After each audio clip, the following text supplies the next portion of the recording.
trying to understand what wildly gesticulating, pointing finger means. You. Hello and welcome to the third episode of Brothers of the Serpent, where we discuss all manner of things, all manner of ways, for all time. I am Russ Allen, and this is my brother, Kyle Allen. Glad you're here. Oh yeah, we are in our 10 by 10 by 10 tangent cube of science.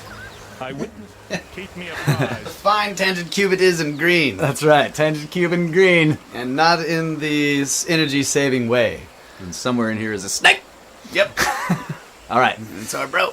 So, briefly went through the news feed. Doesn't look like there's much interesting, not anything that I want to really discuss on the show this time. So, no flat earthers, no moon hoaxers. We just move straight on to discussion topics.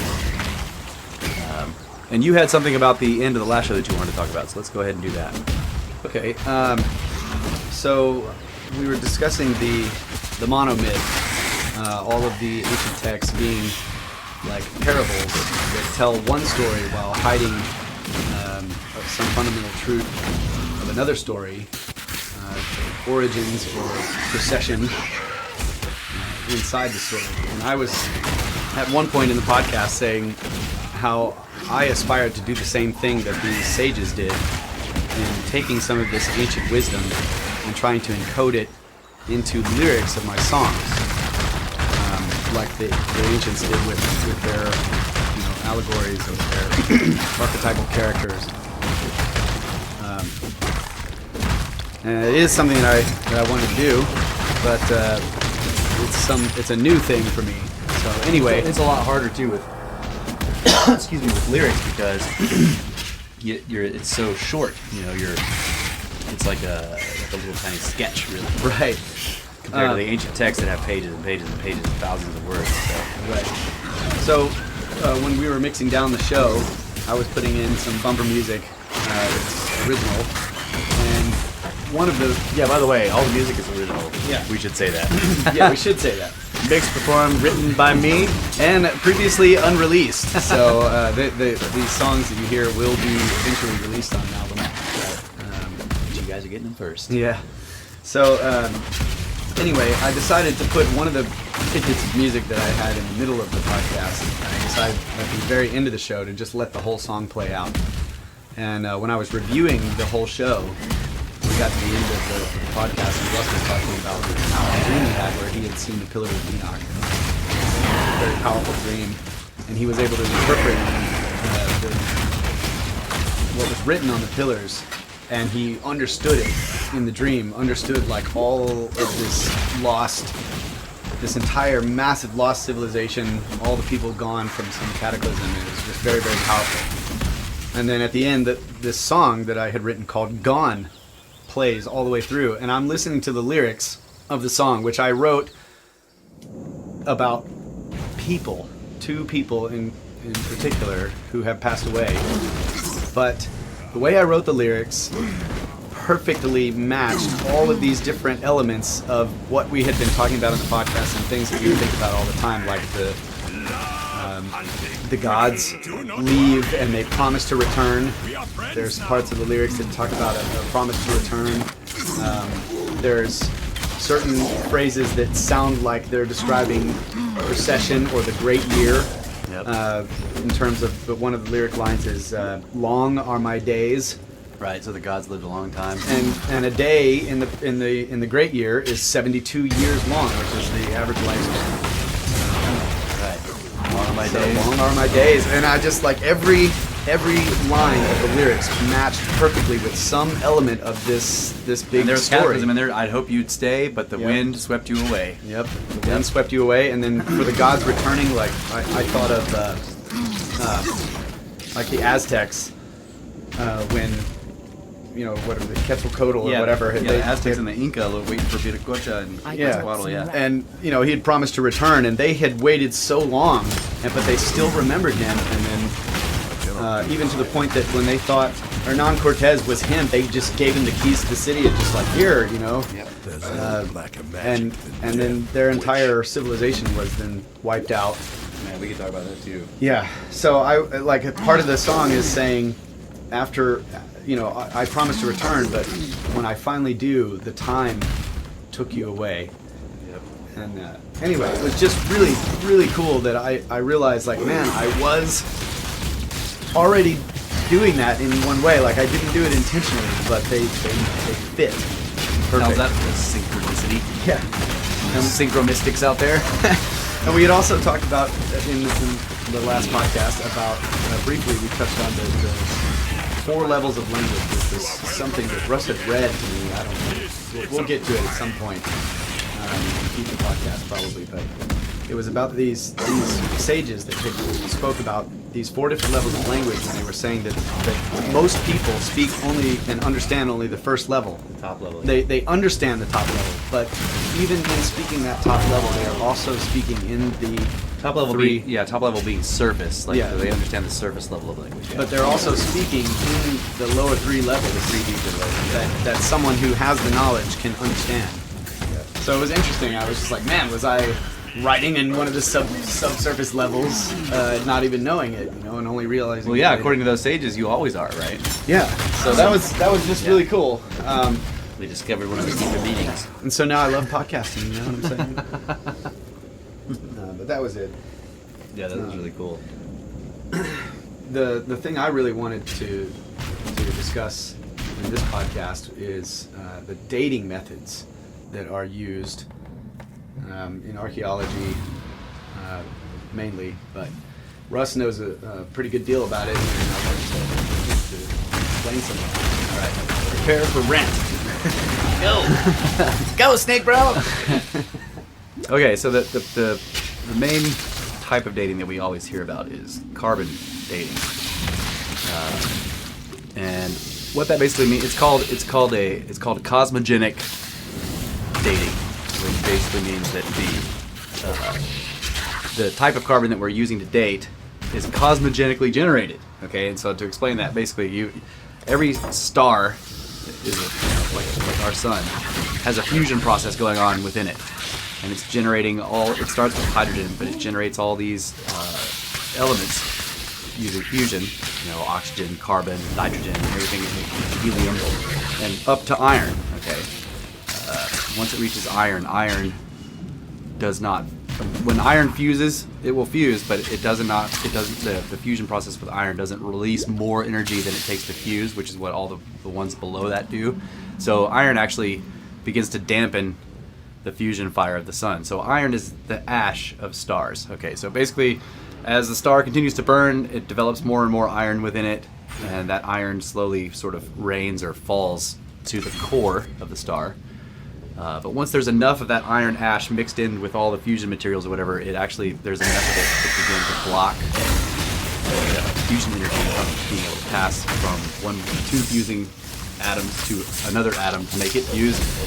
So it basically starts casting shadows in there, and that will eventually cool the star enough to where there's no longer enough heat and explosive energy from the fusion to keep the core of the star. And this is weird. I know people are like, why are you talking about star heating when you're going to date? Trust me, we'll get there. Anyway, eventually no, this is not a tangent. I know. I have to go here, yeah. I'm joking. Eventually what happens is the iron core of the star will collapse. It undergoes like a catastrophic implosion, which that would be a nova or a supernova, depending on the size of the mass of the star. So anyway, once enough iron has developed in the star, that will cool it enough to where the heat can no longer keep it expanded against its own force of gravity. So the core will collapse. That implosion results in a shockwave that blows all the material off the star in a supernova explosion. And in that explosion, there are small areas of the explosion that are so powerful, even relative to the rest of the explosion, that it will tear molecules and atoms apart and toss out individual subatomic particles with ridiculous accelerations. So even though you'll have a massy particle like a photon or a neutron, which have a lot of mass for small particles, but they will be thrown out at almost light speed.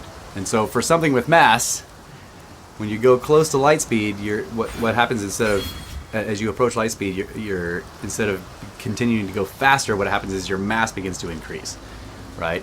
So sometimes these single tiny subatomic particles can be thrown off of a star with the same like equivalent inertia as like a 90-mile-an-hour fastball. Now think about that. A tiny subatomic particle having the same impact strength if it hit you as if you get hit by a 90-mile-an-hour fastball thrown by a professional pitcher, right? Wow. Okay? So if it hit you, you'd be like, it'd knock you out. So I don't want to play quantum ball. I don't want to play quantum baseball.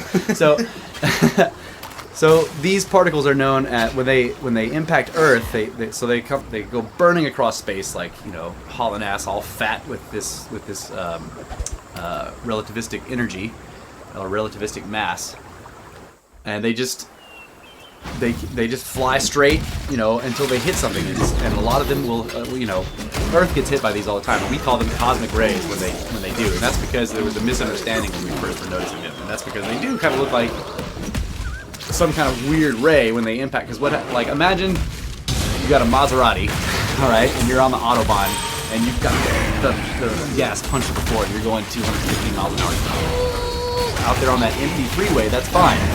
But when you start getting close to a city, if you don't slow down, and you get into all this traffic, what happens? Wham! You start hitting cars, bam, bam, bam, and those cars, because of your inertia, they get thrown forward and they hit other cars and start smashing it. So that's what happens when a cosmic ray, a single tiny subatomic particle, comes into the upper atmosphere of Earth. It begins to slam into the particles of our atmosphere, which then kicks those things off, tears molecules and atoms apart, throws it, and so you get this massive, kind of like a cone almost. Yeah, there's a cone of just particles flying and slamming into each other that will often extend all the way to the surface, okay, of the planet. It'll burn all the way, In that process of all these particles running into each other because of this single asshole flying really fast, okay, this is where you develop unstable, in other words, radioactive isotopes of otherwise normal elements. So that's how we get carbon-14. Okay, so carbon normally is not 14. It's like 8, I think. But the 14 basically means it has a bunch of other particles added to its nucleus because of this cosmogenic thing happening. So like a couple of neutrons and a proton or two get added to its nucleus because of the excess energy from this cosmic ray. Chemically, it's exactly the same as carbon, so it will attach to oxygen and generate and eventually turn into CO2. CO2 is what plants breathe. So it will then join the carbon cycle of the life cycle of Earth, okay? So, CO2 dating, and because it's unstable, it's radioactive, it has a half-life, right? So it will decay eventually. Now because of the Heisenberg uncertainty principle or whatever, you can't ever know when an individual radioactive atom will decay, but you can point to a bunch of them and know statistically how many of them will decay over a certain amount of time. That's the half-life. So the idea of carbon dating is when something is alive, when any organic thing is alive, it's constantly pulling in carbon, right? Pulling in carbon as like we don't breathe it, but we eat it with the plants because the plants breathe it, right? So the plants breathe the carbon in, and some of that carbon will be carbon-14, the radioactive kind. We eat the plants or whatever. So this carbon-14 from these cosmic rays gets spread out evenly into all life on Earth. So the theory is that once a particular life form dies, it ceases to pull in carbon. So that is the amount of carbon it has in it, and then that carbon begins to decay. So from that point on, the theory is that you can then time how long it's been since it died based on how much of the carbon is decayed. It's no longer taking in any new. Right. There are so many problems with that, even though it's a cool idea. Yeah. Cool idea, guys. Right. Great idea, guys, but lots of problems. Number one, we're not single-celled life forms. Okay? And if you're anything bigger than a single-celled life forms, you have millions of single-celled life forms in you that aren't dead when you die, and they are continuing a carbon cycle. Okay? So if I keel over and die right now, yes, myself as a single functioning being ceases to pull in carbon, but all the stuff that's in me that's still alive, all the gut flora and plus everything that starts to come over to eat me, like flies start laying eggs, and that all has carbon cycle still going. So it doesn't really So it's not accurate to the day. Or... Right. So this is why whenever you see a carbon date, they'll give you a plus or minus 1,000 years, 1,600 years, whatever. But even that, this is the main problem with the theory, and this is a physics problem. Okay. The physics problem with the theory is that the influx of carbon rays. I'm sorry, carbon rays. Wow. Cosmic rays. The influx of cosmic ray particles into the Earth's atmosphere is we have this average amount based on the beginning of Earth's life to however long. In other words, across the age of the universe, you can say this average amount of cosmic ray particles will impact any given planet at any given point. But that you can't use that. You can't use that for any given day. Like the problem with that, like So that's a. You were saying like, on average over the whole universe. Wow. Cosmic rays. The influx of cosmic ray particles into the Earth's atmosphere is we have this average amount based on the beginning of Earth's life to however long. In other words, across the age of the universe, you can say this average amount of cosmic ray particles will impact any given planet at any given point. Right. But that you can't use that. You can't use that for any given day. Like the problem with that, like So that's a. You were saying like, on average over the whole universe or whatever. So you're talking about way longer periods where carbon is. right. Not only that, but it's like so. The age of the universe right now is theorized to be about 14 billion years. So over the past 14 billion years, age of the universe, you can say that an average number of cosmic ray particles will impact any given object in the universe. Okay, based on this. A bunch of other physics that basically says the universe is homogeneous. Okay, so there's a whole lot of assumptions that go into this, like the fact. But if you're trying to date something that's say 1,000 years old, right. So here's the problem: the dating window for carbon-14, which is based on carbon-14's half-life, which is the half-life allows us to date up to about 60 to maybe to 100,000 years max. After 100,000 years, there's not enough carbon-14 left because of decay for you to count, okay? So, the entire age of the universe is a lot different than 100,000 years. In the same way that, like, I could say, well, I drank an average of 3 cans of soda today, right? But what if I drank all 3 cans of those soda at lunch? So if you looked at any given hour of my life during that day and decided that I was drinking an average of a certain amount of soda during all that period based on no, it would be wrong because I drank all the soda at one spot and then no soda the rest of the day. That's so. Cosmic rays are caused by supernova explosions. Definite events in space that are nearby us or whatever, right? But, I mean, they don't have to be nearby because a cosmic ray particle can come from some long dead, extremely distant star. But the point is that there will be more of them sometimes than others, especially ones that are close. Right. We know in historical times, because the Chinese recorded over 1,000 years ago a bright supernova in the sky, and while they're seeing the light from that supernova, the Earth was also getting bombarded by all the cosmic ray particles coming from it, because they would kind of be together. So, here's the point. Wait, can I add something? Yeah. I was reading that the solar activity right now is at a minimum. It's like the sun is just like the sun is just blank. There's no sunspots, and what they said in there was because the sun was blank, and we don't have all these crazy additional magnetic solar flux and wind and whatever is very light right now. So we are far more vulnerable or getting bombarded by cosmic rays. So there could be additionally like the sun could have been calm or super calm for 1,000 years, and then it could have just had crazy activity for the next 10,000 years. Absolutely right. And you can't average So that you can't out average either. that out if you Right. So you have an average number of cosmic ray particles that may hit any given object over the course of the universe, but that doesn't count any local effects that may stop or may impede or not impede those cosmic ray particles from hitting it. And that was what we have with the sun. The heliosheath, which is basically a shield around the entire solar system caused by the solar wind outfluxing from the sun, blocks a lot of cosmic rays from impacting the planets. So when our sun has tons of sunspots and it's throwing crap out there and it's flipping out and exploding everywhere, cosmic rays are getting blocked a lot. Okay, they're getting deflected. When it's really calm, like it has been for the past couple of years, there's not a lot of blockage, so cosmic rays are hitting us a lot more. And that there's cloud formation may be caused by cosmic rays, and so this is really interesting to me. Storm cells, like when you get a crazy thunderstorm that just seems to come out of nowhere, just boom, and all this purity and stuff. That was one cosmic ray particle impacting the atmosphere, causing that storm.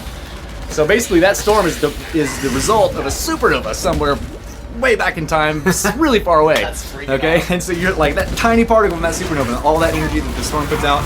Yeah, that tells you how powerful supernovas are. But anyway, So at your next wedding, you know, when the storm just busts out of nowhere, you can be like, damn cosmic rays! yeah, you can be like, that's right, the star exploded for my wedding. Right. So the point I'm getting to here is that cosmogenic particle dating is a good idea, but it isn't really workable because at the time that animal died that you're trying to date, there could have been a massive influx of cosmic ray particles because of sun activity or because of nearby explosions or whatever, and so that thing may have a lot more carbon-14 in it just because of the amount of it that was in the atmosphere when it died, which would throw your dating off. You would think it was a lot younger than it was because you would read it and be like, wow, it has a lot of carbon-14, right? And you would say, well, maybe it's only 500 years old, when it's actually like 6,000 years old. But it would just had a ton of carbon-14 in the air. Or for example, something dies when there's very few cosmic rays impacting. Right. And then something that was alive at the same point lives on for another, say 50 years, and there's tons and tons of impacts, and so it gets loaded up, and the two things die very close to each other. Right. And their dating is like, well, this one's way older than this one. Right. The first one died, they think it's like 10,000 years old. The second one that died, they think it's very young. Right. Yeah. Even though they died right next to each other. So that's the thing. It doesn't really work. Okay. I mean, and some people will say, well, we're only working in this period of 100,000 years. That isn't that big of a deal. But it is a big deal when you're talking about people and civilizations. Yeah, when you're trying to just having it off 10 years can be really important if you're trying to figure out who was doing what where with civilization. Right.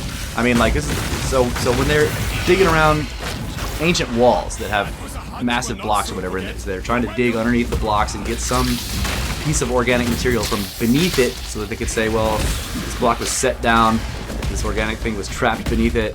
And so we can date that thing and kind of get an idea of when this block was put here. And does that really work? I mean, not really. I mean, it's accepted science right now, but it's accepted, but people also know that it's iffy. But any textbook you read will treat it as like gospel. So that's the problem with carbon dating. Now, there's another type of dating called beryllium-10.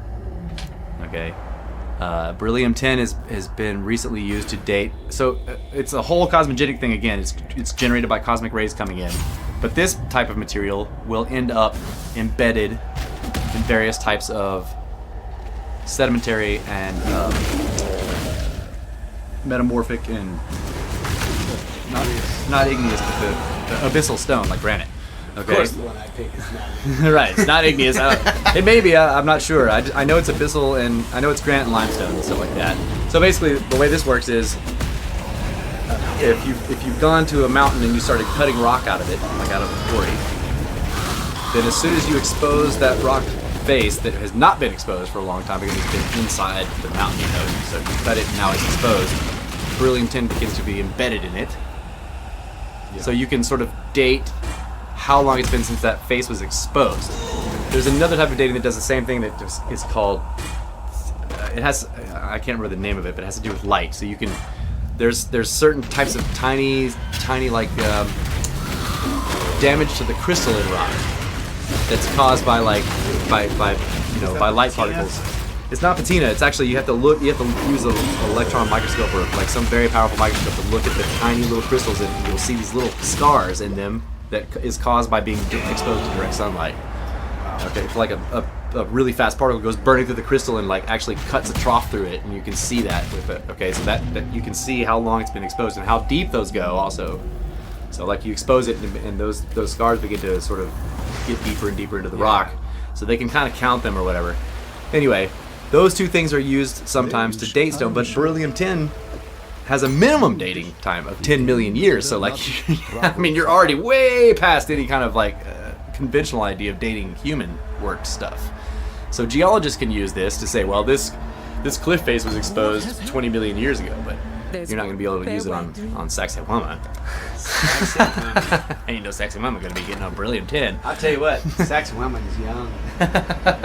Too young for that beryllium. So, so that's my problem with those types of dating. Now, if you go into geological dating, there's a lot of interesting ways to date it, like the diatoms, which I find fascinating. Yeah.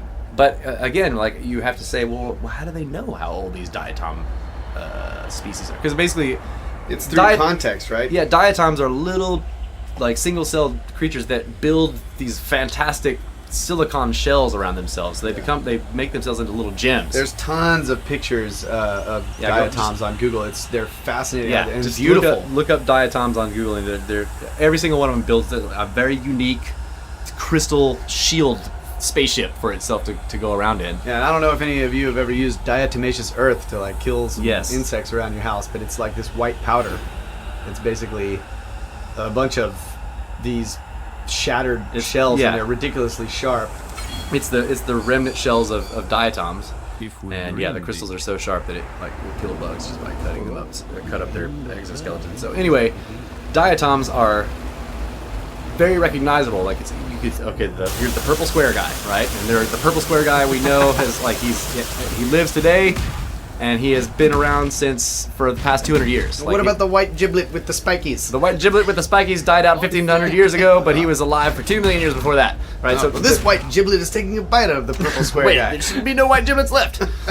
So that's diatoms are interesting in that way that they're all unique, like the ones of the same species are exactly the same, but each individual species is totally unique from all the others in the way that they build their shells. Right. So it's easy to sort of see, like you can go anywhere and get a collection of earth, of sand or soil or whatever, and put it under a microscope and find diatoms in it, right? And this is how a lot of people, some people who specialize in this can date that soil level or that strata based on the diatoms that are in it. But I always wonder, like, how do you know when the diatoms were, how do you know how old the diatoms are? I didn't do any research on this, but I assumed based on one. I was reading some archaeological thing where they were using the diatoms in a riverbed Yeah. to do the dating, and Huatlico. I was assuming that they did it by context through known geological occurrences. It's and stuff possible, like that. because the other problem I have with geological dating is the strata dating. And the strata dating is all assumptions based on strata counting and uniformitarianism. Yeah, which is a long word that basically means everything happens all really slowly. It's the idea of uniformitarianism. What's the tenet? It's like one drop of water or one grain of sand at a time. Yeah. And also no forces in the past that we do not see at work today. Right? Yeah, no processes that we cannot observe happening today. Okay, that's not the way they put it. Right. Basically what they're saying is if we don't see it happening today, then you can't assume that it happened in the past. Right. Which is, it's crap. Like, that's a terrible way to. But that was that for a long time, for the previous to maybe 20 or 30 years ago, for the previous 150 years before that was the method for geology. And like, this is why this is how they ended up getting billions of years for the age of the earth, because they would count strata and they would say, so based on the way we see soil and stuff being laid down now, how long would this layer take to build? And you would estimate, well, that would take 100,000, 150,000 years. So they would start counting the strata like that, and you're getting lower and lower, and you're in the millions, or tens of million, 100 million, 30, 300 million, 400 million, or whatever. That's how they get the ages of stuff. But it's based on, here's another one of our terms, stacks of assumptions. Yeah. Right?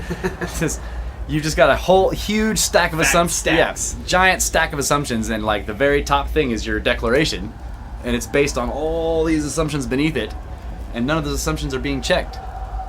So that's really interesting. Are there any other, say, archaeological dating methods that? Context, like you were talking about. So like they'll date things by context, which is terrible, because Stacks of assumptions. Right, it's basically, yeah. So like they see this pot shard, right, and they assume that they know what that pot shard comes from, or they'll look at it and they'll say, okay, so it was done using a kiln, which means that it has to be from this date, because we know that previous to that nobody had any kilns, right? Okay, so it's Right. all, I mean, dude, It's terrible. Like, the other thing in uniformitarianism is it bleeds over into archaeology in the form of linear development. Right. Okay? And so we have this, even though it's easily disproven, you could say, look at Rome. Rome fell. Right. After Rome fell, like, there was a dark, and people were like, well, China was doing great. Yeah, well, but the point is there's ups and downs. There isn't a linear development anywhere, and you can't point to an overall global linear development either. So, and anyway, like, our past 200 years, like, is hockey stick like in terms of development, you know. Right. So it's not linear. It's like you can see that it goes up and down, and if people are right about climate change, or if a giant comet comes and destroys us, which is totally possible, then we'll drop way back down to almost nothing. So yeah, so that's one of the main reasons why we ask all these questions about how do we know what we know, right, and what happened in the past, or what could have happened, and if we don't use stacks of assumptions, and if we really or if we turn the assumptions back into questions, yeah, then it starts to look like, man, you know, maybe we should you start paying attention to some other things, and right, think about. I can give an future excellent example of the consequences of things like linear development and uniformitarianism.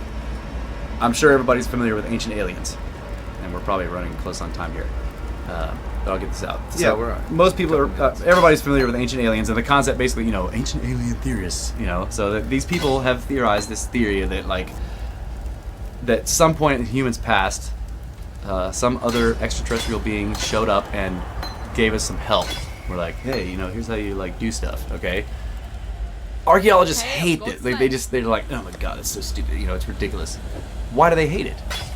You know, because it doesn't fit their theories or whatever. They were like, well, you know, these people did this. But the point is that the reason that theory came about is because most normal people look at some of these extremely advanced buildings from these extremely ancient times, and their entire education tells them about linear development, and humans were not capable of doing that at that time. So they are like, well, they must have had help. Yeah. Okay. That's a great point. So the whole concept of, like, the paleo contact ancient alien theory comes about because of archaeologists insisting that they know what the technological development was of a culture before they even look at what they did. Right. In other words, they assume butt flaps before they even look at the structures. So when you're going to look at a pyramid, they based on what time they think the pyramid was built, they pre-assume the level of development of that culture before they even look at the structure. So when you begin to find that the structure is, like, incredibly advanced, and you're telling me these people didn't even it's have all the wheel. Coincidence. Right, these people didn't have the wheel, they didn't know about pi, they didn't have, you know, and I mean pi in the mathematical sense, I'm sure they knew about cake. That's right. Cake's alive. Anyway, so that's why you get that. People looking at the pyramid, they're like, okay, this is not possible for somebody who didn't have iron and didn't have any math, you know, so it must be aliens. And archaeologists are like, oh my god, you're dumb. And I'm like, no, you're dumb, dude. They think that because of you. That's really great. Well, we're going to take a quick break here, and we'll come back and continue on this conversation. This is great. I was on a roll. Yeah. Well, hey, you want to keep rolling, bro? Just roll. I need a break. I can cut this later. Nope. Yeah. Check, please. All right. Thanks for listening. Thank you. Snake bro.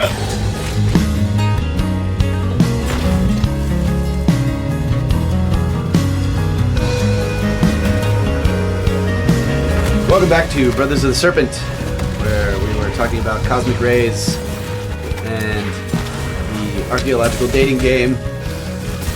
And one of the best methods is to dig up that skeleton and take it to lunch. Dating mummies.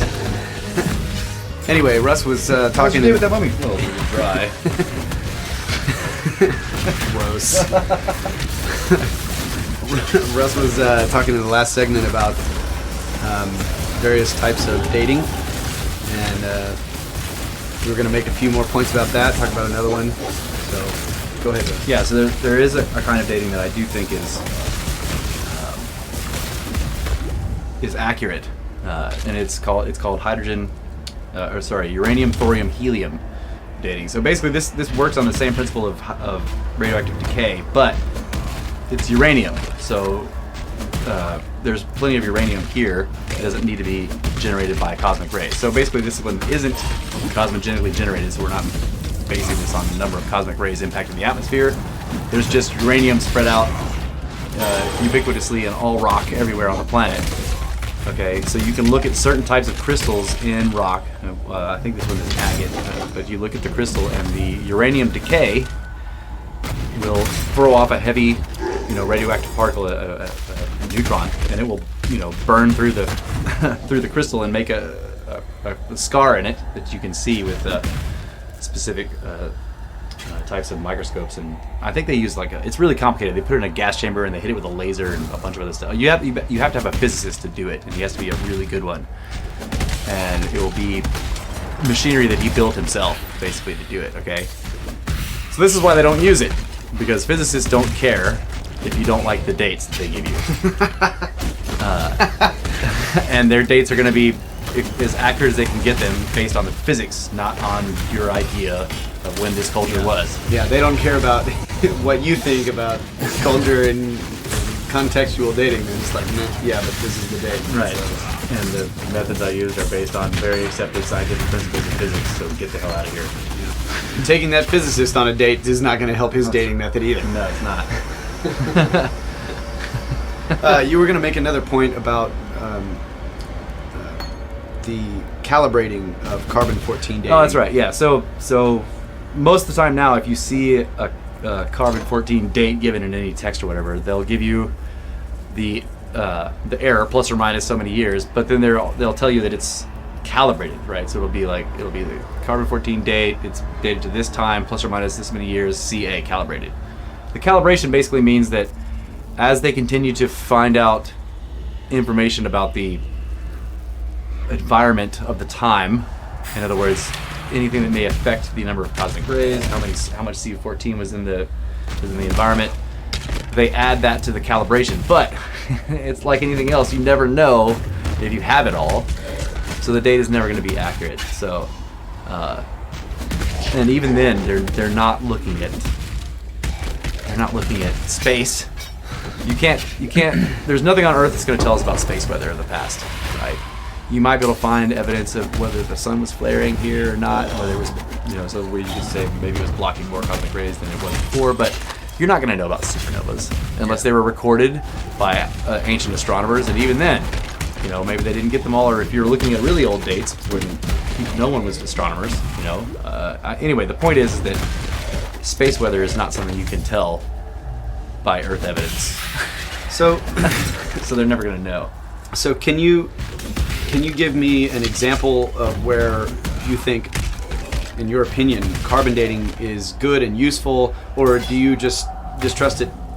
Like, what is the level of, I would say that opinion, like its usefulness? Okay, it's useful in terms of giving you a general idea, but the problem is that we're always using it to date things based that have to do with human development, with human cultures and stuff, because it doesn't really go back that far, 60 to 100,000 years. So if I date something and if I date a piece of pottery and I get a date of 90,000 years plus or minus 1,200 years, well, that gives me a sort of a ballpark, but that doesn't tell me whether this piece of pottery was made by a culture that lived in this place 1,000 years before or after some other one, because I've got an error of 1,200 years there.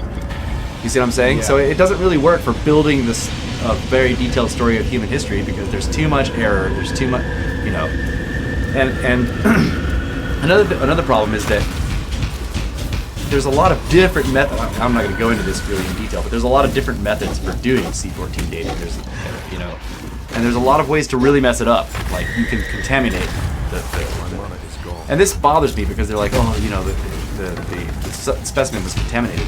I'm like, well, if it's that easy to contaminate, it was just sitting out there in the open for 10,000 years. I mean, like, yeah. What is contamination here? So that's good. And like, when they talk about, like, so we found this piece of organic matter, like a piece of wood, say there's a tiny little sliver of wood that they found, they're going to use that to date, because that piece of wood was underneath a giant block, or it was smashed between two giant blocks in some ancient structure. They're assuming that piece of wood, It is number good to one, feel your warmth again. died shortly before it was laid down on that piece of block. It could be a very old piece of wood at the time of the building. You know, they don't know. I'm just saying, there's just too many problems with this. I mean, you know, and if it was a piece of driftwood and it was in the ocean, then the salt would leach out all that carbon. You know, not the salt. I'm sorry. The little marine creatures that need the carbon to build their little shells, they're gonna get it all out of there. I mean, so yeah. But there could also be a lot of creatures living in the piece of wood that are continuing the carbon cycle. Continuing the carbon cycle. Exactly. Yeah. And the piece of wood, seriously, there's olive trees right now that are like 2,000 years old in the Mediterranean. Right. And a lot of the wood on the olive trees, the trunks are massive. They're Right. big around as a car. And a lot of the wood on them is just dead. Right. And who knows how long that wood has been dead. Right. But you could go and cut down that tree and get a piece of the dead wood off of the trunk and make some carving out of it. Yeah. And Yeah, your that's right. your culture is like 2,000 years older than that piece of dead wood that has been preserved by the life of the tree, of course. Right. Insects, They'll all date that thing. They'll date your culture based on that piece of wood and think you're only 800 years old. Right. Yeah. So yeah, there's all kinds of problems with it. I don't think it's something we should completely throw out because it does give us ballparks, right? Yeah. But You're talking about I building- almost 100% completely disagree with using it to date structures. You cannot carbon date stone, and the only way that they can really try to get structure dates with carbon dating is by trying to find some associated piece of organic material that's jammed underneath, or, you know, in some places they say, well, if it's here, it must have been there. In other words, no one could have gotten it there after the structure was built. Right, but they got it out. Right. I mean, the assumptions are just too, like, what if somebody completely dismantled the structure to do some repairs and then put it all back together? You know, which could be very well the case in a lot of Egyptian stuff where the structures were repurposed multiple times by many different pharaohs. Right. So yeah. So really their best bet is finding the latest thing, That's right. you know, underneath the structure when that doesn't tell you who built it. Right. I would almost, this is my go-to thing. I assume, not assume really, but my sort of first inclination is to think that whatever dates they're getting from carbon-14 dating of organic stuff around structures is going to be from the most recent usage of that structure by some ancient culture. Not the original building of it or whatever, but the most recent. Because, like, there's this concept called intrusive usage, right? Or intrusive burials is usually what they say. But so in the Andes down south in South America, you have this thing where there are obviously, and I mean that the Inca and the Aztecs told the Spaniards, the Europeans this when they came there. They're like, the Europeans are like, okay, whoa, did you guys build that up there? And they were like, no, that was the giants or that was the gods or whatever, right? So they straight up told them that they didn't build it, but they had been using it, right?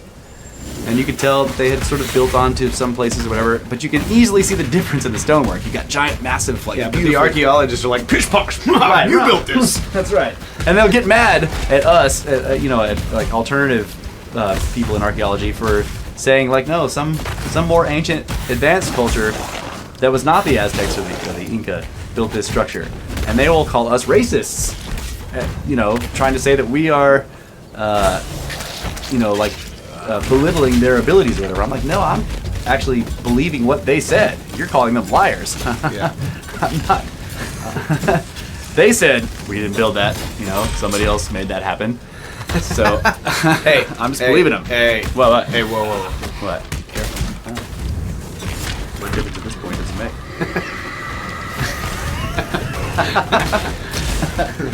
All right, so that's the quick rough lowdown on the dating stuff. Just stay away from those mummies. Yep. Lots of cocaine mummies there. Don't date ancient chicks. That's right. Especially ones that like blow. Yeah. You know about the cocaine mummies, right? No.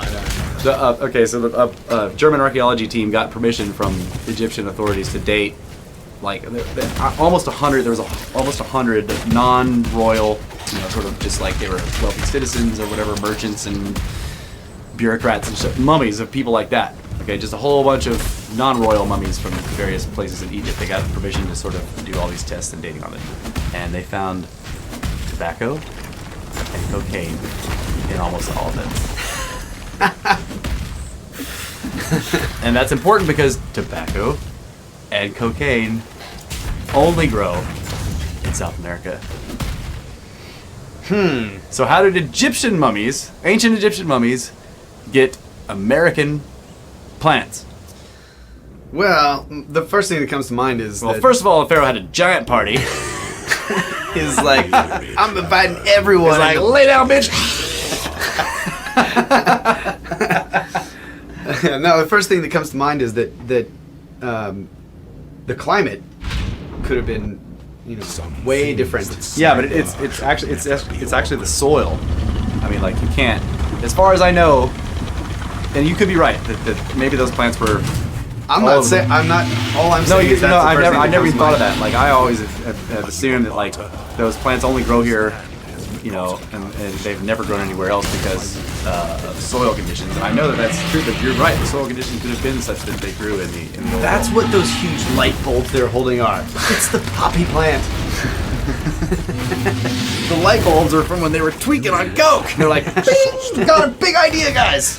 Let's build a giant pyramid." Look, let's put the cord that's attached to this lotus flower and plug it into this weird little column thing that looks like a go to bed. magnet, and then we'll be able to see in the dark in this pyramid to carve this us doing this. But you know what was claimed actually? A lot of people claimed that the the Germans had contaminated the samples. And people were like, contaminated them with coke and tobacco. I mean, are you saying that the German archaeology students were doing like body shots off the mummies? Like, come on, man. Just come on. The Germans are crazy, but they're not that crazy. I love Germans. I'm kidding. You stole my cartouche. You should try this cocaine. It's very good. All right, so what's the next topic? Are we done? I think we've gone through all of that. I mean, there's plenty of tangents on that I could go off onto, but that's another. We were talking about the 411 stuff. Yeah. Well, there's been this thing in the news that we were looking at recently about this plane. There's a student from, I think it's in Michigan, rented a Cessna.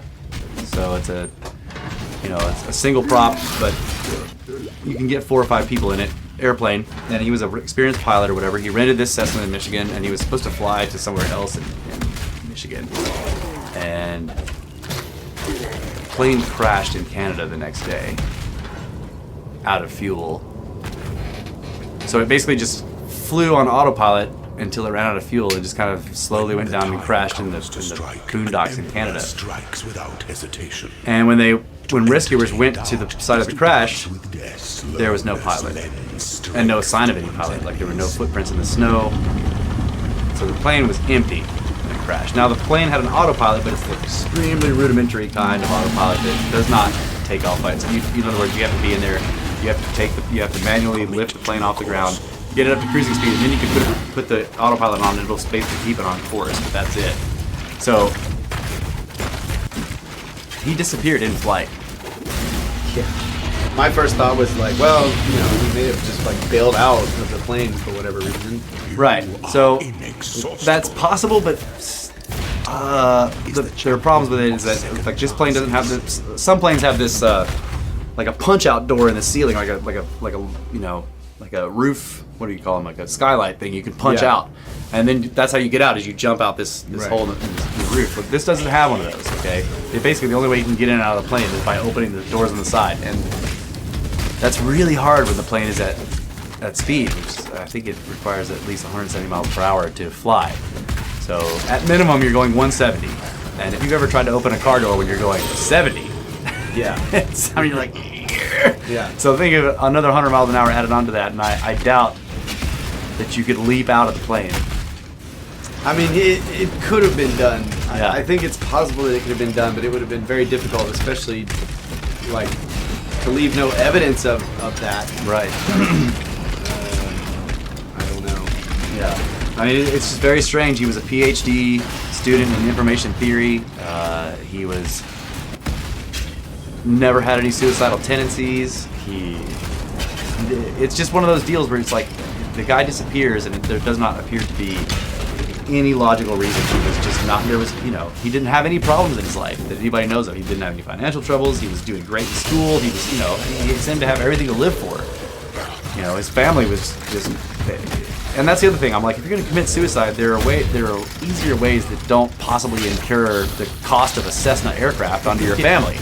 You know what I'm saying? So like that's, I don't know. So anyway, that talking about that and this almost, not impossible, but really improbable type of disappearance reminded me of one in what's known as the Bennington Triangle, which is basically the Vermont to New York sort of area. They call it the Triangle because of the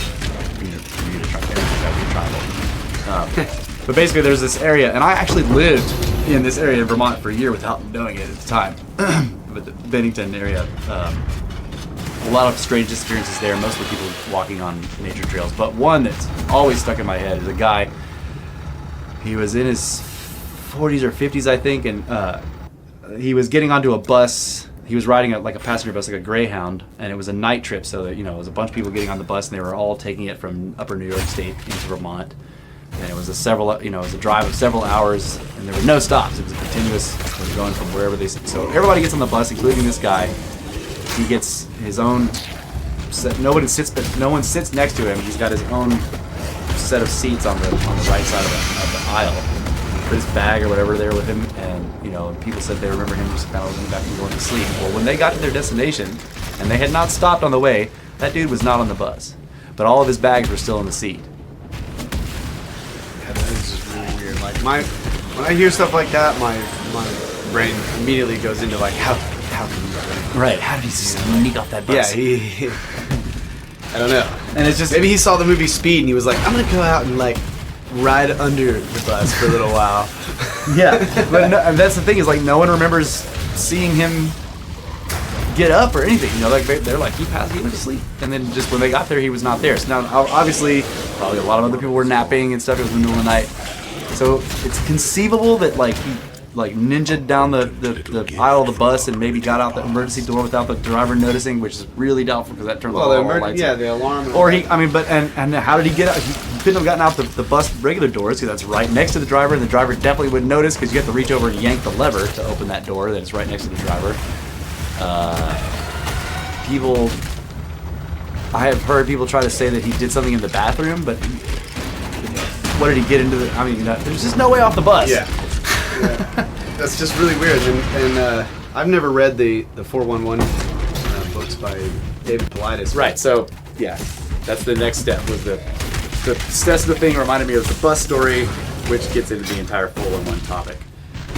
Right, which we've talked about quite a bit. But like I said, not on the show. Yeah. I haven't read the books, but Russ has told me a whole bunch of the stories, and they're all very, very strange. And we've listened to some interviews with David Paulides, and it's pretty fascinating. This guy is basically making a case book or whatever. Yeah. He's built a profile, a profile, like a criminal profile. Right. So, if you're investigating, if you've got a bunch of murders that you haven't been able to solve, and then you start to notice that they have weird similarities, like there's always a red business card on, or just a plain piece of red, something like that, something strange that's similar in all these cases. That's what he's doing. That's how you put together a profile of a serial killer, right? Right. So a serial killer will have little signature things that he does, and then you'll start to see, wow, look at over here in LA. There's another killing with that same signature stuff, and you start to see these, and this is how people catch serial killers. They do a profile of them. Paulides has done the same thing with missing persons cases, starting in unsolved missing persons. Right, they're unsolved, or even if they're solved, quote unquote solved, in that they found the person or they found fragments of their body or whatever. There's still a massive mystery about what happened on all of these cases. So. Right, a child in the mountains goes missing and they don't have any shoes and they're found 25 miles away or something within like that. 19 hours over multiple mountains and right, crossing fences and rivers and children found in impossible places. So they're found, but there's no explanation for how they could have done right. And if they're alive, they have strange, very strange things to say, or nothing at all to say. They don't remember anything at all. Or they tell you very strange stories about shining robots or bears that gave them food and stuff. I mean, it's very weird. Or little girls that helped them climb the hills at night that turned out to have also gone missing in that same area, but like 2 decades before that. Super creepy. That one's like, you tell that one at the campfire, man. Everyone was like, oh my god, yeah, she went missing 2 decades before. So David Paulides did this thing where he, like Russ was saying, he basically made like a case profile. Case profile connecting all the similarities between right these mysterious things. And the profile is based on like what you would normally do, crime scene profile stuff. Like, what are the circumstances in terms of the scene? So, like, where do they go missing, or what are they doing when they go? So boulder fields, berry picking, or in terms of the missing search, like sometimes if the body is found in a place that's been previously searched multiple times, he considers that part of the profile. Right. Right. Very small children is part of the profile automatically, because like when a 2-year-old goes missing in the middle of nowhere, like just vanishes. That's not, and there's no sign of an animal attacking the thing, right? So in my case, I was more interested in the idea of what is doing this, okay? Because, and if you listen to Paulides, when people are always asking him, well, what do you think is doing, like, is it Bigfoot, right? Is it aliens? Is it like super secret government, super soldiers? What he says is, all my data has been able to determine is what it isn't, and it's not a human or any series of humans, because the circumstance, at least not with known technology, right? It isn't any kind of known human perpetrator, because like it's not. People have said like, oh well, there are serial killers that like living in the parks. Well, there was one case of that at one point, and like one serial killer who was known to have taken victims in one of the national parks somewhere, but the problem with that is this is like he got cases from like the late 1700s up to so that kind of I don't think there's any serial killers that old. It's a long game, and it's not a Sith deal where he's got an apprentice and he passes it down, and then the apprentice, So it's not that, and also it's global in scope. So like no jet setting, extremely long-lived serial killers with apprentices. So whatever it is, he basically says is like whatever it is. It doesn't seem to be a human perpetrator, or any known animal or anything like that, right? So I was interested in that. So, and when you read the cases, the impossibility of some of these disappearances is intriguing. So my list was of the attributes or abilities that the perpetrator must have in order to accomplish all these disappearances. So here's the list. It must be uninhibited by terrain, no matter how rugged. Uninhibited by rivers, lakes, swamps, mud, muck. Uninhibited by inclement weather of any kind or strength. So no matter like strongest snowstorms, it doesn't matter. Uninhibited by darkness. Uninhibited by extremes of heat, cold, or altitude. Uninhibited by debilitating flora defenses like cactus spines, thorns, nettles, etc. Capable of approaching to within arm's reach of people while remaining completely concealed and undetected. Capable of completely overwhelming even the largest, most physically fit adults in seconds without making a sound or allowing the victim to make a sound. Capable of abducting full-grown adults completely silently such that people only a few meters away neither hear nor see anything. Uninhibited by weight of the person being abducted. Leaves almost no scent that search and rescue dogs can track, and additionally can apparently mask the scent of an abducted human. Have fun. Able to conceal heat signatures from forward-looking infrared radar cams. Able to induce altered state and memory loss in human victims. Able to self-conceal completely even in open environments that are lacking any kind of cover at all. Able to abduct hundreds or possibly thousands of people each year for the past 200 years or more without humans becoming aware that anything is happening. Able to affect domesticated dogs in some way that is not clear, perhaps to use them as a lure. Able to move about with impunity even amongst hundreds of search and rescue, National Park Service, law enforcement officers, FBI, and security, and place a victim's body in places searched many times. That's just a short list. I mean, like, I what I really want to do to finish the flesh the list out is go back through the books that I read and like read each case and add attributes as I see them in the case. You know, 'cause That was all just from memory. that's just from memory, yeah. Like, so if I went by case, I could make the list really long because there are some where it's like, how the hell? Yeah, that is really cool. So you can hear that list and you're like, okay, so that's not a person. I mean, I can't even see how that, like, how does advanced technology help you do that stuff, some of that stuff? You know, I mean, like, unless you've got, like, perfect cloaking, and then you're a hypnotist, and you're, you know, and then you're, like, super strong because you can carry the guy. I mean, I don't know. I just don't know. It doesn't seem like tech could really help a person do this. Unless, I mean, maybe, this is why a lot of people just go straight to aliens. Because it seems like you need a large machine to do all this stuff. If you're in a flying saucer that could beam people up. Well, let's talk about aliens for a minute. All right. They real. They real. They out there. Shout out to y'all aliens, you know. But there's one thing in particular that I can't remember who was saying this or what, but it was about the age of the universe. You know, the approximate age of the universe, Yeah. and the approximate number of You're planetary systems that have a planet that is in the habitable zone. Yeah, it's a form you're talking about. There's like this formula where they figure out the probability of life being developed, and like we think of ourselves here on this planet as, you know, our planet's this old or whatever. I think it's called Fermi's paradox. Okay. Fermi's paradox, which basically is like it's a long formula that it has a bunch of variables that mean like they basically mean like number of estimated planets or stars in the universe, number of stars that have planets, number of planets on each individual star, number of stars that will have planets that are in the habitable zone, number of those that will have the conditions all correct for life, number of those that will actually develop life, number of those that will actually develop intelligent life, number of those that will have intelligent life that will live long enough to make a civilization, so on and so forth. And you still end up with there should be hundreds of billions of intelligent, advanced civilizations all over the universe. And so Fermi's paradox and is many of them far older than right. ours. So Fermi's paradox is where is everybody? That's Fermi's paradox. Wow, that is. So we've talked about like the possibility that we, with the human race, has been shielded from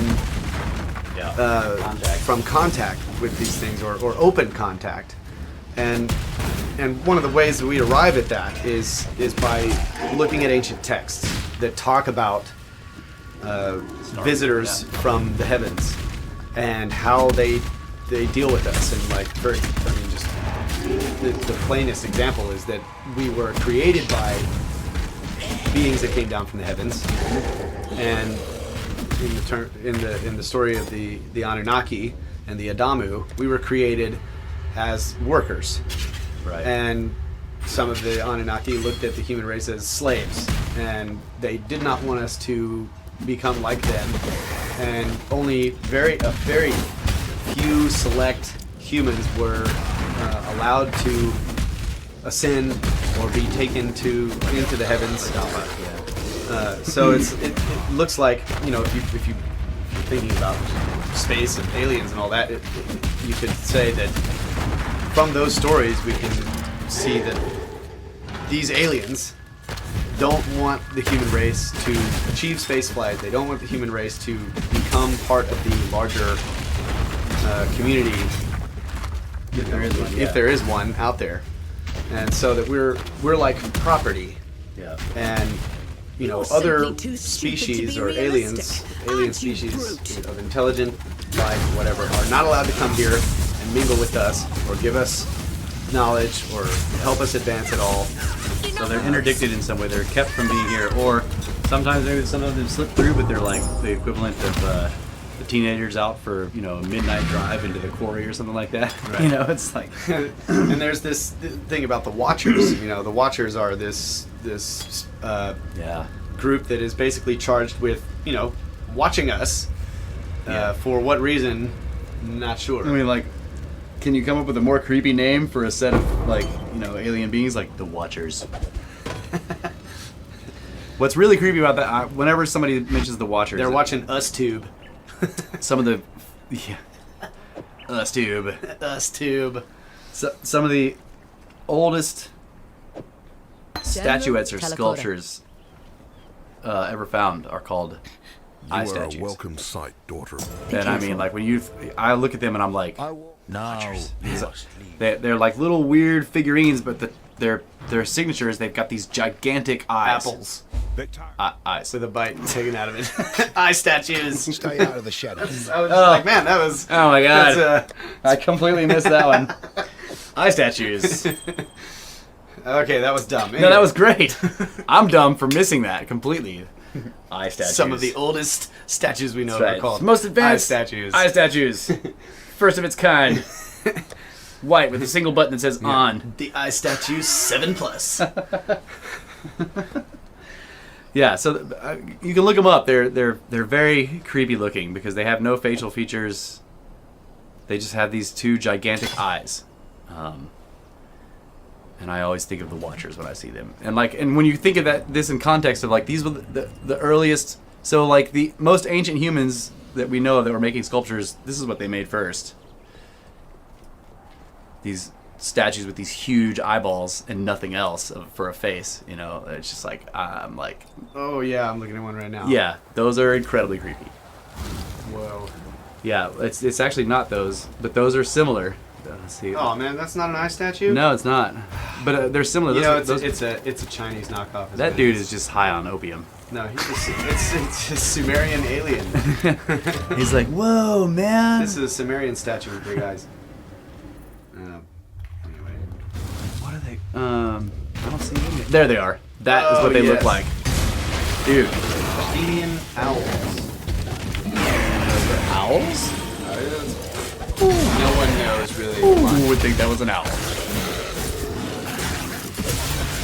Anyway, Yeah, so you can look them up. They're really, they're crude. Okay, so these are very ancient. They're a pre-Sumerian, pre-civilization, or whatever. But they're found in the same area that you made a place where they found the snake sculptures and stuff. But these are older than that. And some of them are in Japan. Like if you look at the Joku culture or whatever, they made eye statues as well. So you have them in Sumer and in Japan. So these ancient peoples all over the world started making these statues with giant eyeballs, kind of at the same time. and you read about the Watchers, and it's like, dude, thinking about that makes me reminds me of the paintings, Native American No, petroglyphs on the rock walls in Utah. yeah. Let's talk. Go ahead and tell about those because that was wild. Dude, they're one of the creepiest ones. Is just a group of. They look like sort of like people. Well done. Now they're good But assistants. they're and just wearing fine place to cloaks. deploy it. They don't Yeah. have legs or whatever. Their bodies are sort of tapered. Shadow silhouette. Yeah, tapers, dark silhouettes. They taper from the feet. And there's not really feet. It's just this tapering thing gets wider to the shoulders, and then they have these just dark heads. They just look like hooded, cloaked ghosts. Yeah, they And kind there's of just fade a- out at the bottom too. Yeah. And some of them are like you're just looking at a flat wall, and these are just flat, just little 2D paintings on the wall. But it looks like a bunch of them are standing, and some of them are further back because they're a little smaller. But the perspective is just right. And then there's this one that's just huge and he's crazy. massive, and he's got these crazy rings around his head, and Not it's let just them reach all the purification pump. just looks. And none of them have any features. They're Yeah. just these silhouette shapes. Yeah. To me, it just makes me think that whoever painted that witnessed Yeah. someone like some alien race coming down and just all coming towards him. It's just like, oh my god, like what inspired that? Yeah. But there's a whole bunch of. For some reason, it made me think of crazy the Plato's Cave thing too. Like now I'm thinking of shadows on the Farewell. wall.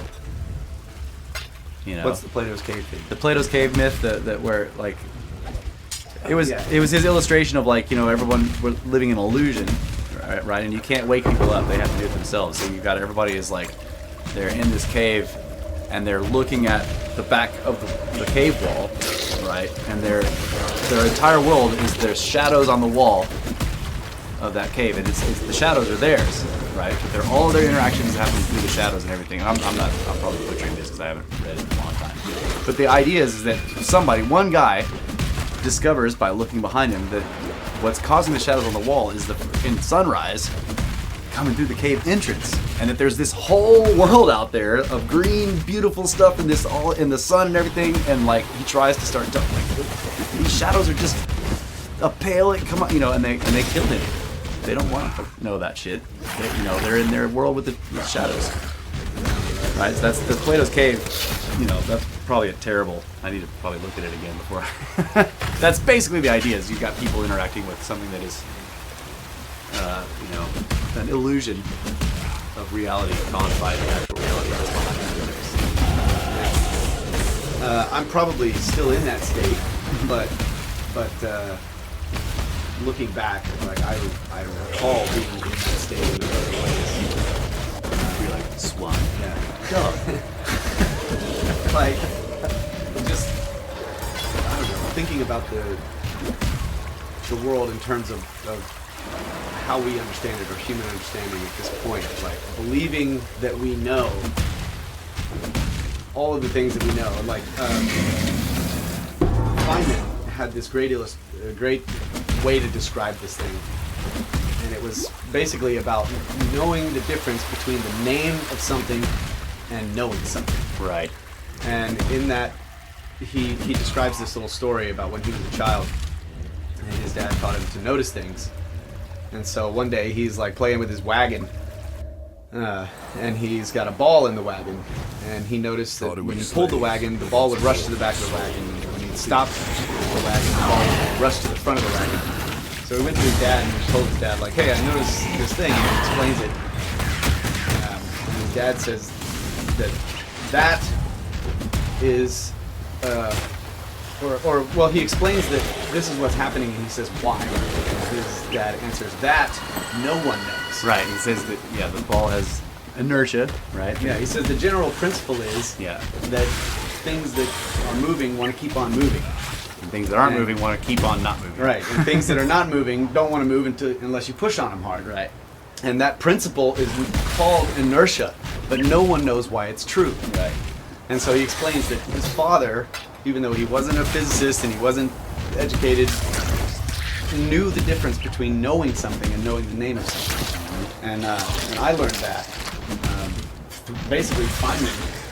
Just listening to that, I was just like, oh my god. We call this, for example, electricity. And, it's like that we call it electricity, that we've given it a name, or that we call this thing inertia. And that we can manipulate it in some ways. Right. Like, gives you sort of the impression where you take for granted that we know what it is. We don't. We don't know what inertia is. We don't know what electricity is. Right. We don't really know what light is. Right. So when I realized all of that stuff, it was like turning around. That's right. And no longer looking at the shadows on the walls, thinking I knew what was going on. Right. And it opens up a whole world of possibilities that I thought, were impossible. Like I described how I had all these magnets. I looked at magnets as a kid, and I always thought, like, man, if I could just, take these little ramagons or whatever and put these magnets on them and put this on this pivot and make this magnet swing around. And I was trying to make perpetual motion. I didn't know. Don't you know that's I didn't impossible? I didn't know there was a term called perpetual motion, but I was working on this thing, trying to make it happen. I remember. 17th century Victorian where the salt would pay to do making perpetual motion machines. Somebody was asking me what I was doing. I don't know who it was, but I told them basically what I was attempting to do. Yeah, I was trying to set this up to where it would just keep on going. Yeah. And they go, oh, well, perpetual motion is impossible. And I was like, what? And they're like, yeah, you're talking about a perpetual motion machine, and it's impossible. And I was just like, oh. And I just put away the magnets. Yeah. And never played with them again. Same thing happened to me, but eventually I figured out, wait a minute. I didn't expect it to run forever. Yeah. Like, forever, ever, ever. Right. I mean, like... Just until the next cataclysm. Yeah. I mean, not even until the sun burned out. Just if it just kept going until I died, that would be good enough forever for me. Yeah. Perpetual motion is impossible. Yeah. Yeah. So something that will run until after the end of the universe is impossible. Yeah. So but that's just like on another tangent. Yeah. That type of knowing, quote unquote, is it kills the spirit, the you The curiosity lose drive. curiosity. Like there, after that point, I was just like, the magnets are in a drawer, and I don't mess with them anymore because what I want to do with them is impossible. Right. And so there's no more mystery in it. Where I was just You like, get this inkling of like, wow, with these things, I think that I could make this thing, and then somebody's like, nope, that's impossible. And you're like, Yeah. oh, and then you don't want to play with it anymore because those things can't do that thing. So you don't want to do anything with them. And like 20 years later, I realized that like they don't even know what magnetism Yeah, is. I'm down here like, hey man, Yeah. magnets. Yeah, how do they work? So I got on the internet, bought a bunch of magnets, and started messing with them and drawing diagrams now, and like coming up with different ideas. And Traveling through time. but it's cool. Like I haven't created perpetual motion, but it's I've learned so much stuff from actually going back and just re-looking at these things that I was told and believed that I knew what it was all about and all that stuff. So taking another look with these eyes, now that I realize that we don't really know what this stuff is it's a great thing. Yeah, it's very refreshing. Very refreshing. I think we're running up on time here. Oh yeah. I can't see the numbers.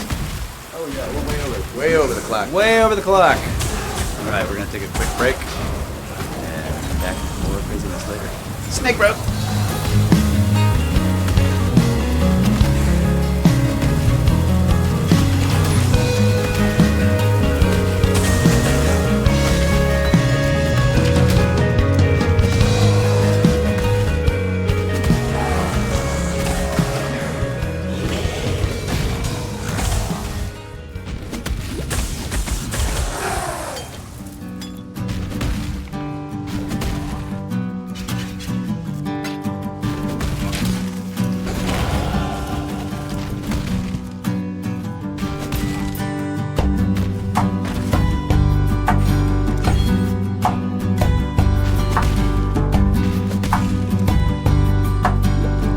And welcome back to Snake Bros, Brothers of the Serpent, where we are about to discuss some impossibilities and impossible blocks. Snake Bros. Impossible blocks is another term, by the way, that we use to basically when we're talking about massive stone blocks that are kind of impossible to move. Gross. Impossible blocks. You'll hear it often. So I have this habit of finding little bits of news or information. I have a weird news feed that I read or whatever.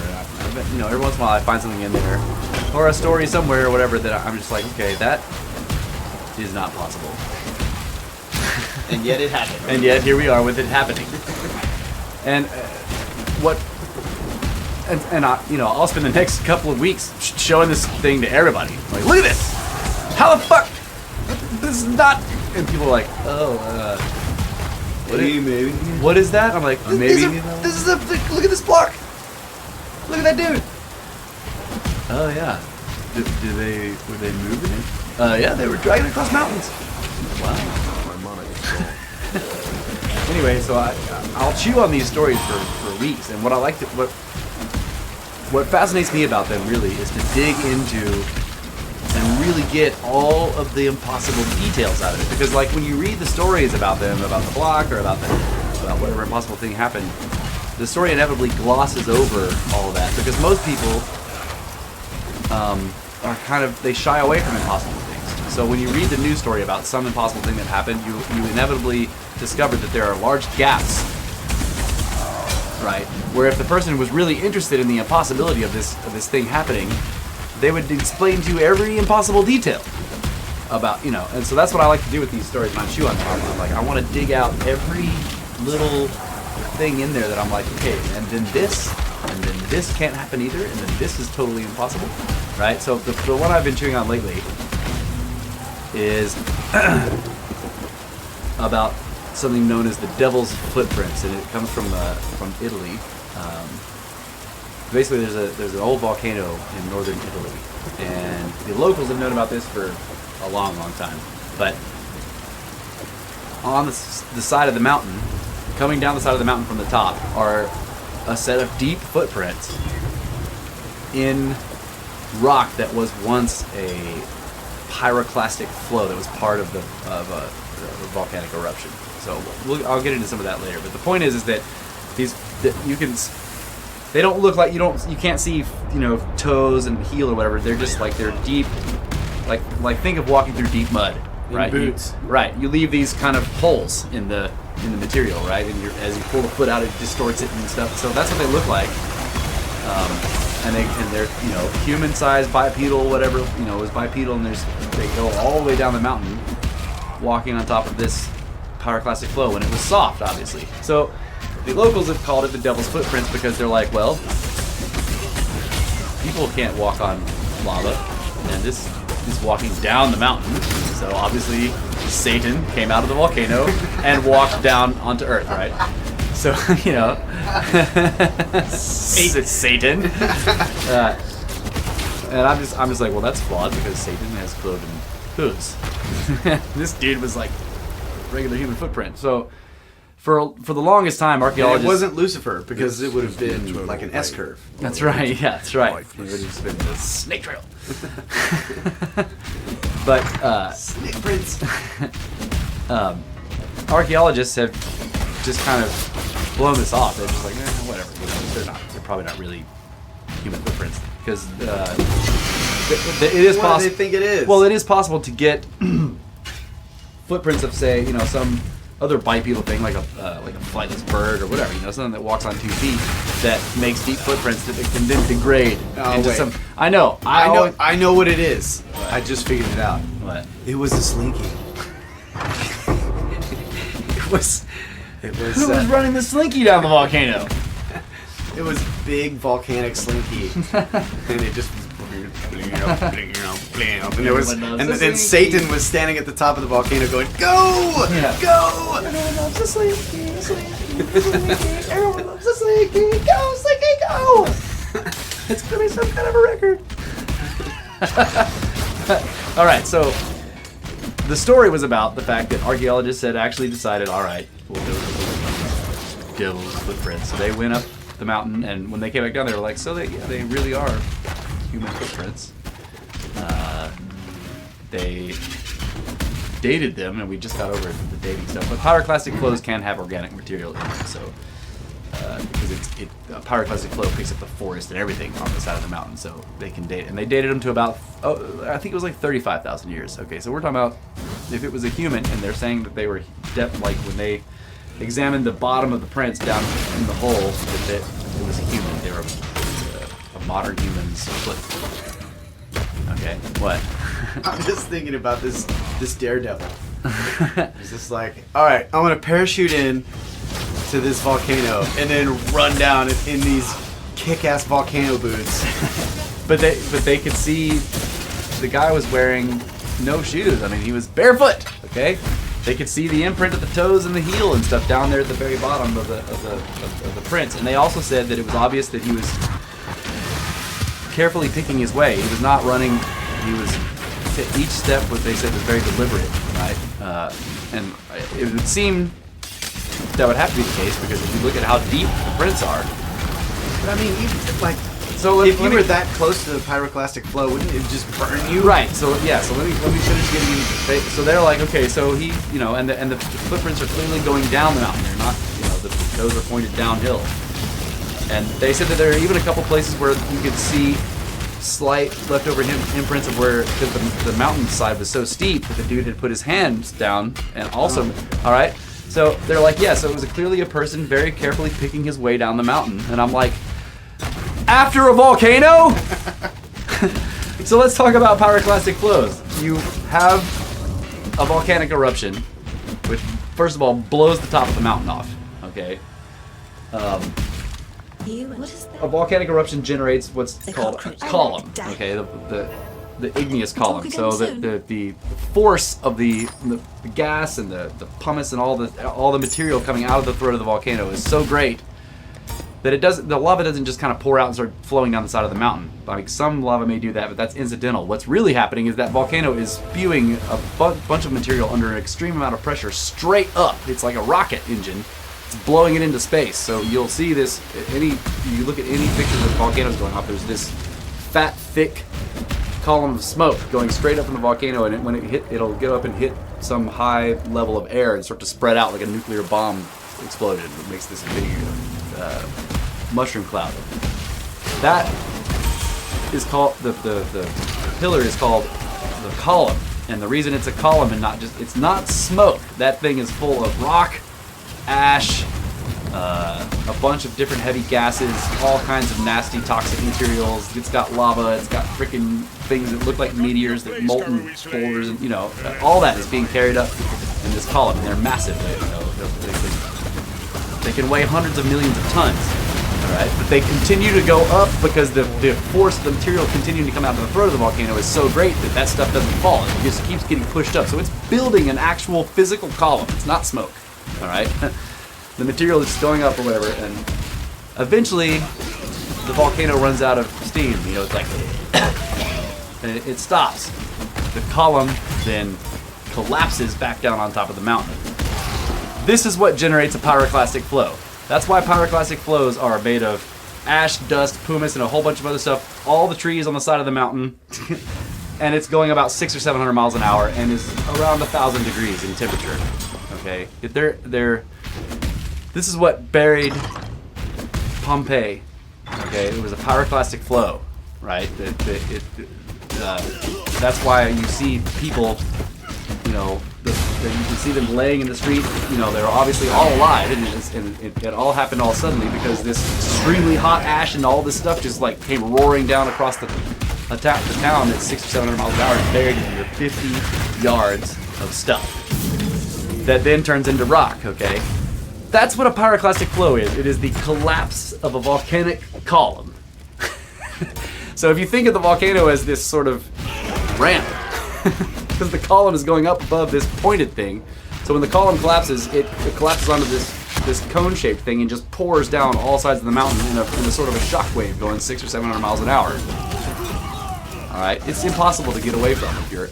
So that's what the footprints are in the material left on the mountainside after the pyroclastic flow. So somebody was on the mountain during the column collapse. Or because how did they get up there? The footprints were there after the column collapsed. Right. He had to walk down the mountain. So where are his footprints going up the mountain? Well, right. So here's the thing. They should be in the same layer of stuff if he came up the mountain after the column collapse as the footprints going down, which means that they should be there somewhere. Unless he came to the top of the mountain from the air, right? Which he would have had to travel through a bunch of smoke. Right. So if he landed on the volcano after the pyroclastic flow, and he just landed at the peak or up high or whatever, and then walked down. I guess that's possible, but now that I think of it, every volcano, like most volcanoes today, have cameras on them. Like they've got scientific geological cameras, and you can watch videos of them exploding. And every video of every volcano going off that I know of, where you can watch the video on the internet, there's weird shit flying around them. People find, there's UFOs in it, whatever that means. They're just unidentified things that are flying around. And I've even seen one. There's a volcano in Mexico where a definite long beam or streak of something actually comes down out of the sky and goes into the mouth of the volcano. Like goes into it, right? And people are like, oh, it was a shooting star, or it was a plane flying, or it was a bug in front of the camera. But no, because this, like any of those things, if they left a streak, they're saying, well, the camera takes slow pictures, so something moving fast will leave a streak. But this thing didn't leave a streak like that, where it was like a streak here, and then the next streak was contiguous with that one. This streak went, you know what I'm saying? So that it was overlapping itself in the previous images, which means it isn't something streaking past. It's a long bar. It's a solid piece of. It looked like a streak, but it was just a solid thing that was moving down very slowly and just buried itself into the lava of the volcano, and just like went directly into the throat. Anyway, that's a big tangent. The point is that these footprints are of a barefoot man. Okay, he's barefoot. He was walking down the side of the mountain, and let's say that somehow he was magically got up there somehow without, having to walk or whatever. So he wasn't up there while the column was collapsing. Still, he was barefoot, walking on material that was recently in a volcano. So Soft stone. At least several hundred. Yeah, and since it was still soft, that meant that it hadn't hardened yet, which means. So after a pyroclastic flow goes down and it leaves material, you basically have this weird slurry sort of mud that is several hundred degrees in temperature. It's boiling, like, and he's barefoot, and he's just kind of moseying on down, and like every footstep buries him up to the shins in boiling 400-degree clay mud. No! And they're like, oh, he's very carefully picking his way down. What? This is crazy. So that's what I mean. Like, the story just says, so the scientists went and looked at, they're like, yeah, the locals called the devil footprints because they thought he was walking in lava, but he wasn't. Turned out he was a pyroclastic flow. The scientists went and looked at it. They said, yeah, it was human footprints, and he was coming very carefully picking his way down the mountain. I'm like, So wait a minute. you skipped over all the devil Is a man? He doesn't have devil boots. Yeah, I don't know. You've done your ancestors Kind of a proud, boring Carl. devil. Now, here's your warriors. He's like, the devil comes out of the volcano. He's like, nice day. Yeah, got my shoes. Whoop. Yeah, I don't even know what to do with the story. Right. So I just like to think about them and just find every impossible I thing. will take everything. That's what fascinates me. There are so many impossible things in this story that they're like, well, it wasn't actually lava. It was a pyroclastic flow. I'm like, that's even more impossible. I mean, yeah, it's like the idea of walking through soft lava when it was still molten. Well, people do firewalks. Have you ever? Yeah, that's what I was Telephoto. thinking while you're telling the story. Is Right. like the firewalker guys, they walk across And the like a lot of barefoot. most firewalker people live on volcanic islands in the Pacific, so they. Oh, really? Okay, Yeah, I didn't know they actually do it in fire pits with real Watch fire, yourself. but like I assume that. You And quiet. no, I don't assume this. I know this because of stories that I've read. The shamans do it walking across fresh lava fields, like they, But still, this guy got to the top of a mountain while the flow was still. right. It's just like. And yes, it's the volcano that makes this one impossible. Like, you can't stand on a mountain, number one, during the volcanic eruption. Number two, during the collapse of the column. And like the presumption here is that he waited for the column collapse to complete. Which means all of the column material fell past him and buried the mountain, and then he walked down. He was like, well, that's over. I'll walk down now. He stood there while all this shit was like, when he's like, I hate this part. No. Those kind of stories fascinate me. And the fact that everybody involved, all the scientists involved, and then the journalist involved in writing the story, none of them seem to think that this is weird. The scientists are like, yeah, he was very carefully picking his way down the pyroclastic. I'm like, what the fuck? And I think that is, so that fascinates me in multiple ways. I like all the impossibilities of the story and the fact that it definitely happened, right? That is, those two things. I'm just like, wow, look at all this stuff that seems impossible, but it happened, right? And then the fact that these people are just like, seem to completely unable to acknowledge how impossible all that is. They're like, well, yeah, he was a guy who walked down the mountain. I'm just like, I don't know. I love stories like that. So that's why I collect them. And I'm always telling, I'll come down here and tell Kyle, I'm like, yeah, dude, look at this. And he's like, That's what I'm saying. Like I so many of these, like this one, I don't even know what to do with it. Like when the guy in the airplane, that vanishes out of the airplane. Yeah. I'm just like, well, I immediately try to come up with some.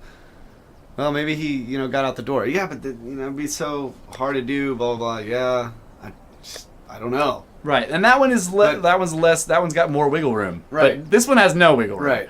But my inclination is to like when it's so impossible that I can't come up with some conceivable explanation.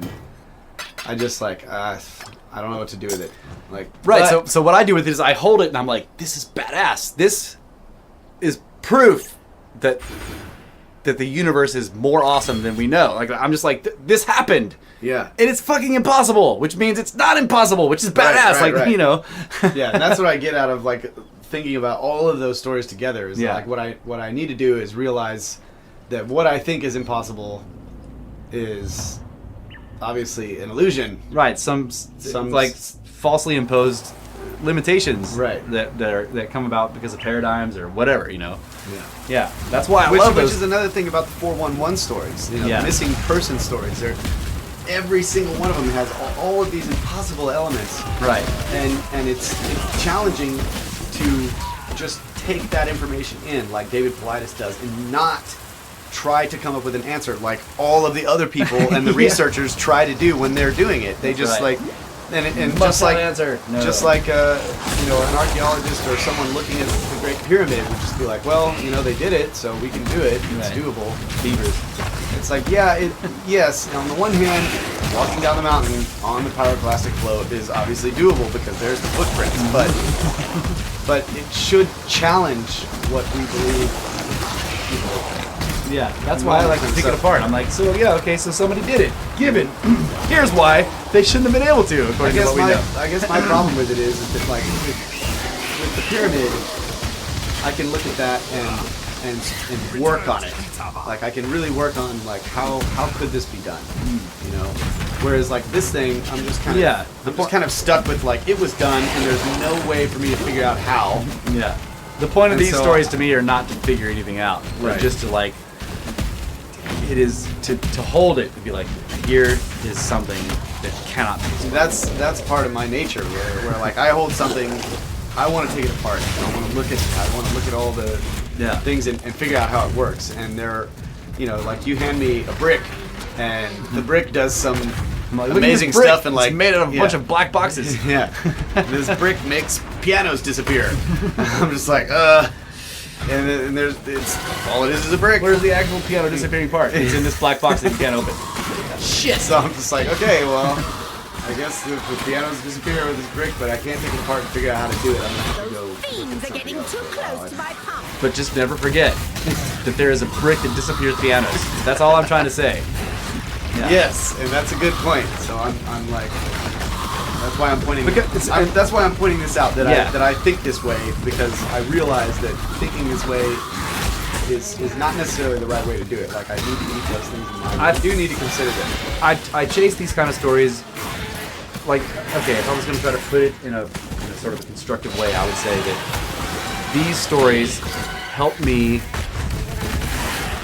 have an open mind to otherwise what we like. Okay, so when I'm looking at something and people are like that's not possible, I'm like, well, how do you know? Like, you know, yeah. How do you know it's not possible and when it's possible? I like these stories because they constantly remind me that I don't know what is and isn't possible, right? Yeah. And so when I'm looking at other stuff that other people would just totally reject because they're like, dude, that's just not. I'm just like, you know, like maybe we don't know how it happened, but that's me that it didn't happen. It does the same thing for me. I was realizing that like on a case by case basis, I just when there's nowhere for me to go with it, I'm just like, let's talk about gravity. I can maybe think about stuff and do something with that. That I think Michael Cremo calls that the he calls it it's a type of bias, but it isn't like a political bias or confirmation bias or whatever. It's he's like when you don't know what to do with the information, when you can't categorize it, it doesn't fit in anything you understand. It goes into this box that doesn't get connected to anything else, which means you don't often access that information because you're not never reminded of it because it doesn't connect to anything you know, and so that's the forget box. It's like this, right? You don't put it in there to forget it on purpose. You're just like, oh, this is really interesting, but I don't know what to do with it. But then, since we live in context, nothing ever reminds you of it because you didn't connect it to anything. Right. So you just, like for instance, I asked Mom once out of the blue, I was like, so have you ever seen UFO? And she told me this amazing story. And she's like, why? Because she never sees anything to remind her of it. And when I asked her though, all the memories came flooding back because that was the first time that anything in 20 years had connected anything to that story. Yeah. Was my question, you know? Man, how many times have I done that? Right. How many stuff? I'm like, where is my forget box? Shit, I don't even know where it is. I must have put that in the forget box. I've got stacks of forget boxes. That's right. So, that's the thing about mysteries. They don't expand your understanding. They just expand the possibility that you're willing to entertain. You know, they push the boundaries of things you're willing to entertain by just saying, look, here's something else that you don't understand that definitely happened. Yeah, and you know, there's that phrase like, what is it? Well, now I can't remember the phrase. But, okay, so have faith, or if you believe it, you can do it. Right. Like that idea. Mm-hmm. So believing that a bunch of things are impossible, or that we know that they're all impossible. Right. You can extrapolate that you'll never achieve the impossible if you don't believe that it's possible. Who was it? Was it? Because you won't even try, or you know. Yeah, there was some ancient Greek philosopher. I can't remember which one it was right now, but he said, if you don't expect the unexpected, you will never find it.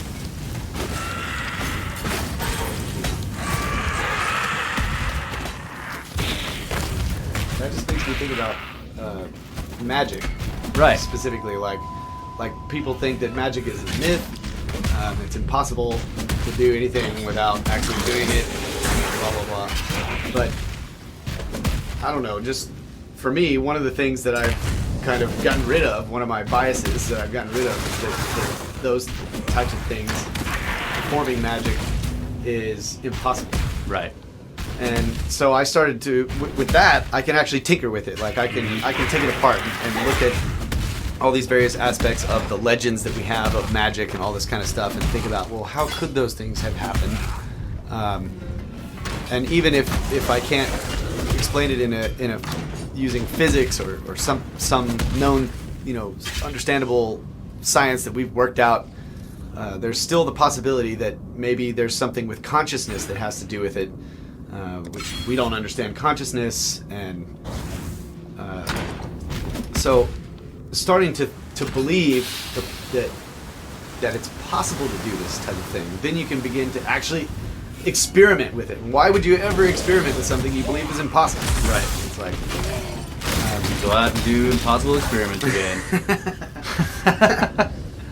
yeah, just that one change of mind for me has resulted in a lot of like pretty cool things that have happened.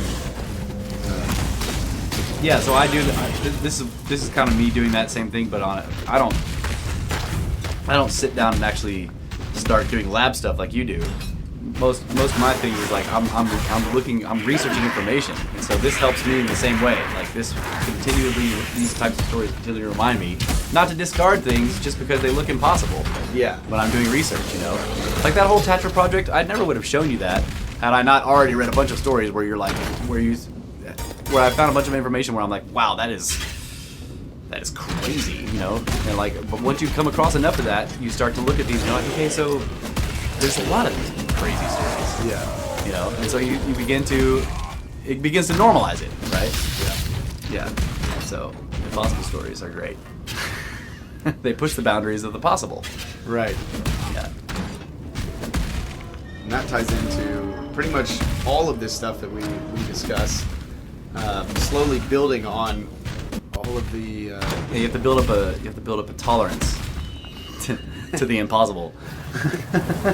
Right, and then you can really like go, you know, look at all these now that are possible things to explain this, and that's when connections. You know, for me, I start making connections across all of this stuff. Like, man, you know, this ancient text is saying this, and this phenomenon just took place, or this unexplained thing happened, which sounds a lot like this other thing that's apparently a legend that no one believes is really true, or whatever. And it's fascinating. Right. Think about this. let's just take for granted for the sake of argument now that there isn't such a thing as something impossible. There is no such thing as an impossible thing in this universe. I mean, like, how many ancient sages have said this? That there is nothing you cannot do if you believe you can do it. That kind of thing, right? Possible impossibilities are the rule as opposed to the exception. Except that we have built all these sort of cultural standards and everything, and like all of us have these giant areas where we're like, no, can't do it. That's impossible. This doesn't work. That's not. Don't even try that, right? So we've sort of encased ourselves in cages of what we believe is possible and not possible. And if we start with the assumption that like there actually isn't anything that is impossible, that is the real case, that the actual case of the universe is that nothing is impossible for a conscious mind in this universe, right? Then how do we get from where we are to there?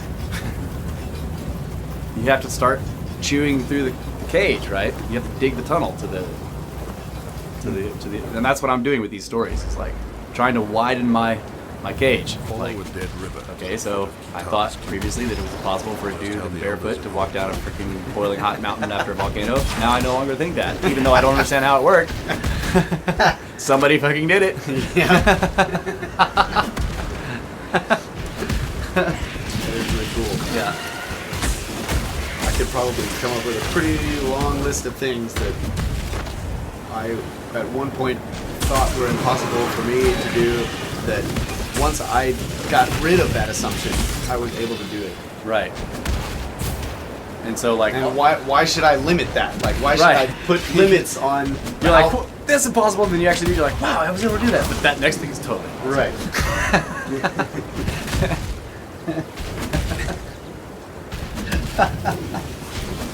yeah. So exactly. That's why I love these stories, because they, especially when they come out of, they come out of left field. You don't expect this guy walking down the mountain, walking up there, but that's not even something you would consider. But it just pushes the boundaries that are possible.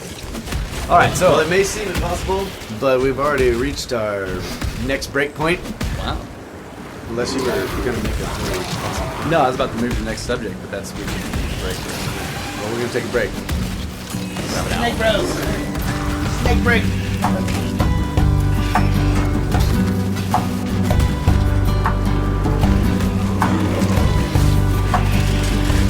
Welcome back, Brothers of the Serpent, Snake Bros, slithering familial conversationalists. We wanted to use this last segment to talking about one of our terms, which is free lunch. Right. Not really ours. I mean, people have used it, but there's the Tanstaple. There ain't no such thing as a free lunch, right? But sometimes there is a free lunch. And actually, I think we developed this because I pointed out, it struck me one day that I was like, actually, everything we do is about looking for the free lunch. Like that's how we do everything, right? When you think about something as simple as getting food, that animal over there is a free lunch. You didn't have to build that material. He built it by, this biological process that builds the freaking sandwich for you, basically.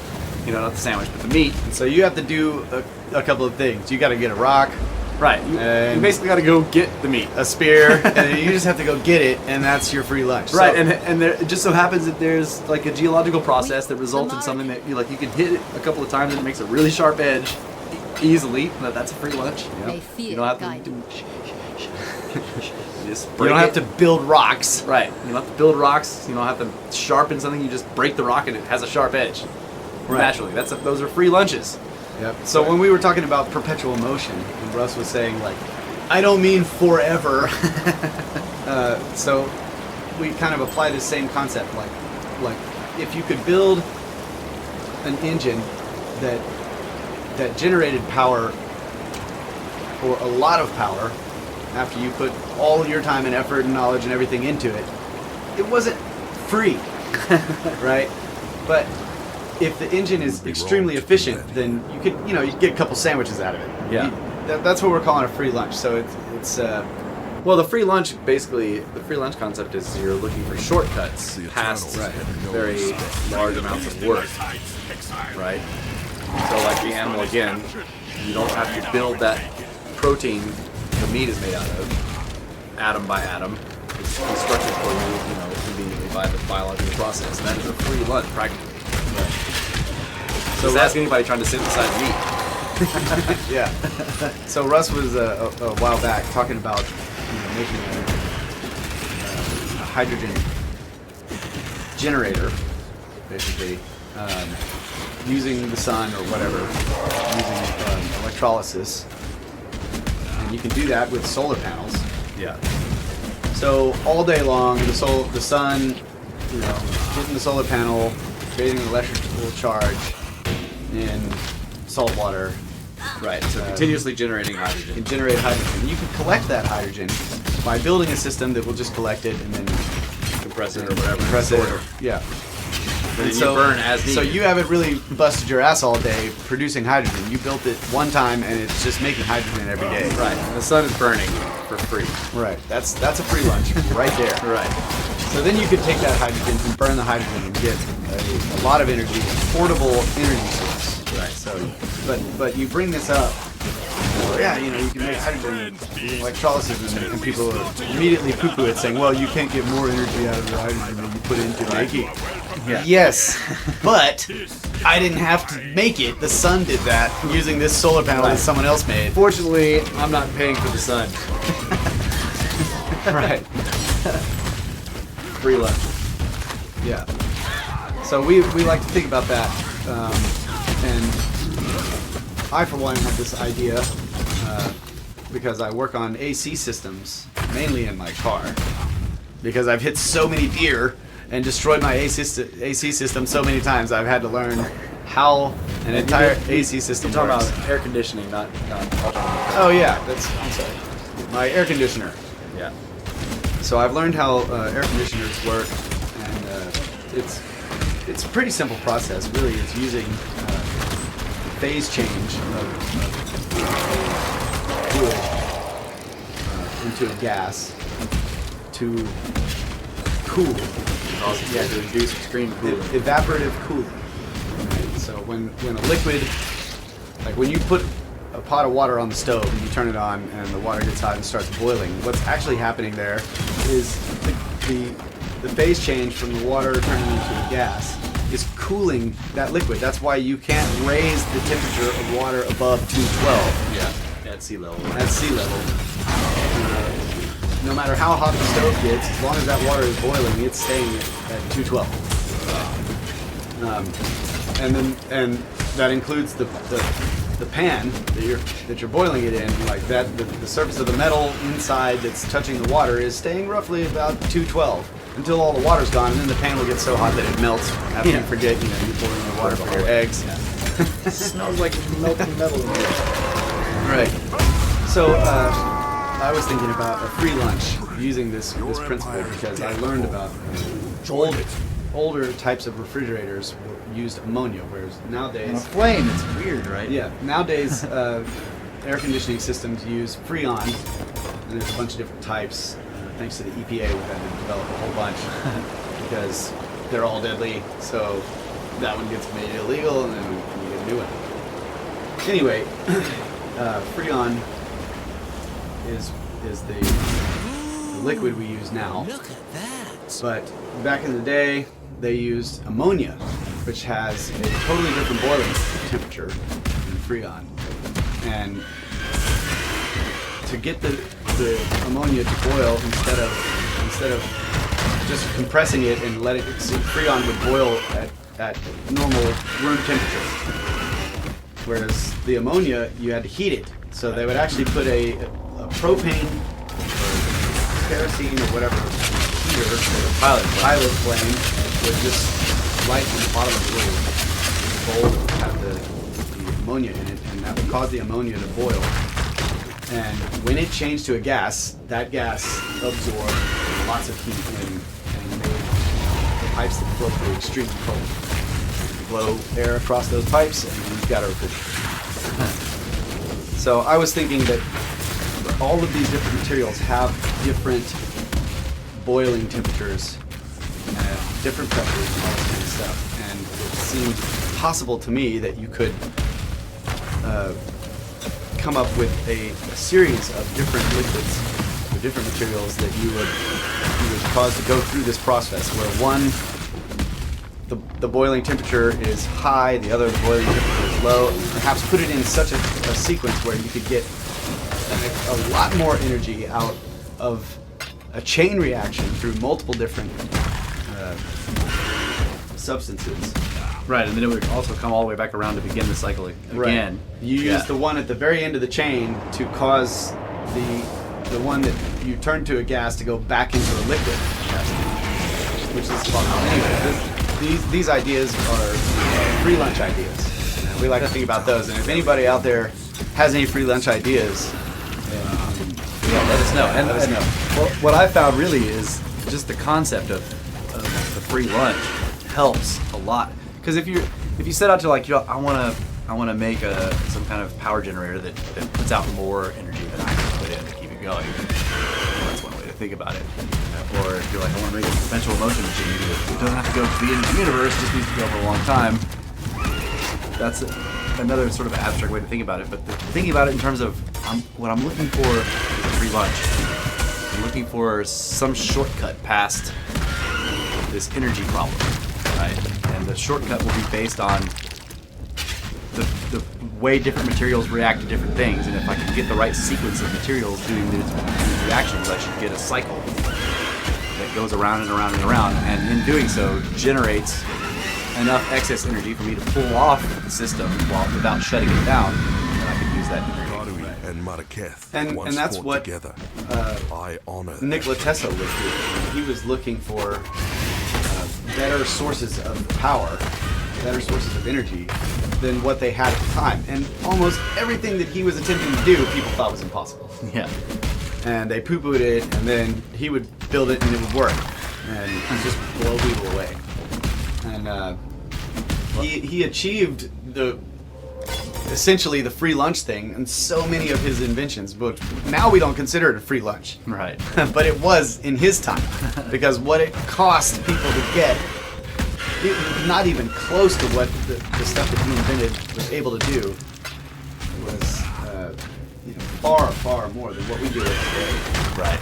We can using Tesla's inventions, we can use water falling basically in a river downhill to Free lunch. power all of our houses and lights and microwaves and That water falls down that hill and then runs off into the ocean. And then as the sun evaporates it, draws it way up into the sky, where it then rains in a higher place, which then flows down the river, which then falls down the mountain, and it's a free lunch. that's a free lunch. That's a free lunch, because all the work is done of moving the water back up to the top is done for you automatically. That's Right. the free lunch part. So another idea that I had for a free lunch was using that very principle. Like we see, I was thinking about a hydroelectric dam, and really that is just water falling. Yeah. And we're using the water falling to generate power. But what Russ just described is a process that we can actually enclose. So you could imagine, say, a big water tank, very, very, very wide water tank, but very shallow, and a black bottom, and a glass top. And in the daytime, the sun would heat that pool up so much that a bunch of that water would evaporate, and the gas could rise up a tower, into a tower, which you could build basically an insulated tower that becomes a rain room, so the tower stays cool, and the water beads up in the tower and collects into a vat way up high, and then that water is channeled down a pipe that runs through a small turbine. That generates power. So you don't have to be near a river. You just have to get water to the place and build this chamber that's basically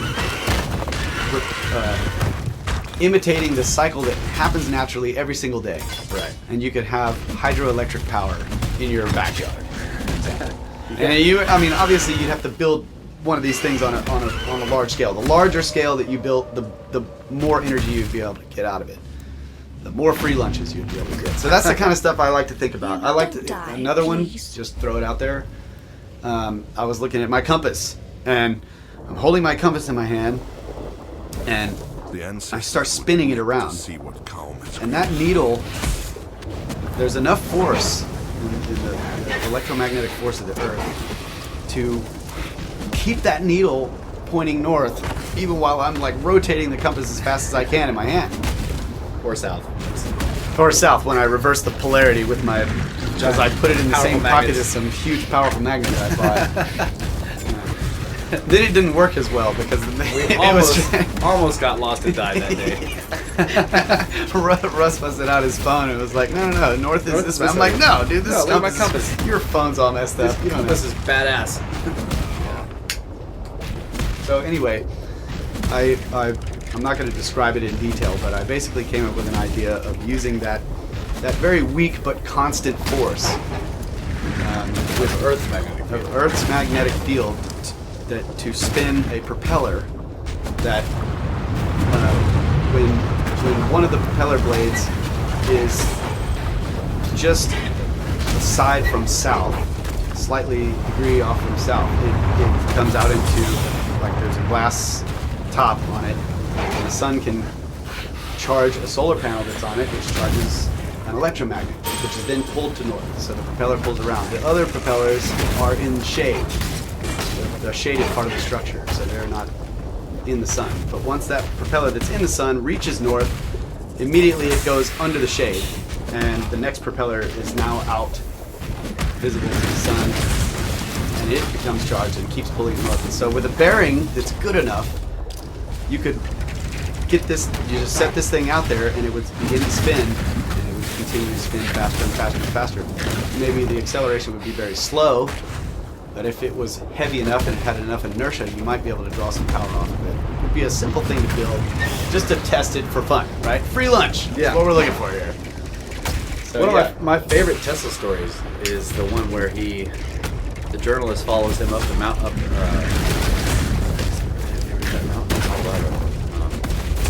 Pikes Peak. I don't know. Pikes The one where he has Polly's the- Peak is he the one has we have the- here, right? That's Polly's Peak. Yeah, we have Polly's Right, Peak so here. It's Pikes Peak in Colorado. Yeah, and it's a big, giant granite mountain in Colorado. And like he has these two, what do they call it? They were like automatic guitars or something like that.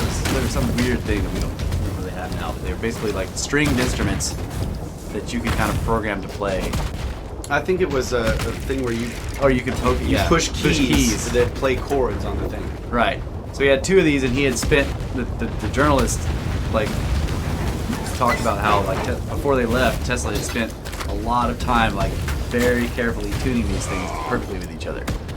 Right. So that they were just perfectly in tune with each other. And then he gives one to his friend, and that guy goes up the mountain on the opposite side. So then Tesla and the journalist go up the mountain on the on the opposite side from the friend. So they have 4 miles of granite between them when they get to the top. Because the very top of the peak is just like solid granite. And they get up there, and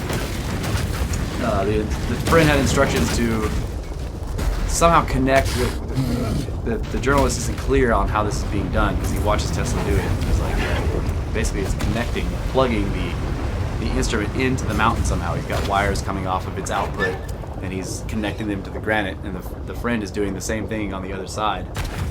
And the friend is a musician.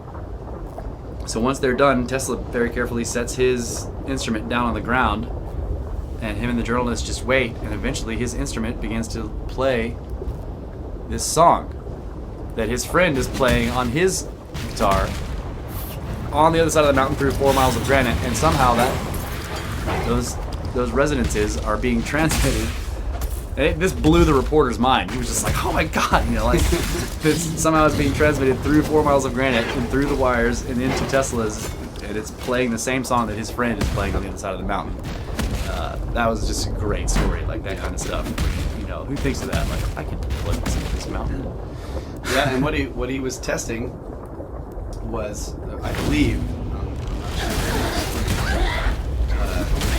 mechanical resonance through the Earth.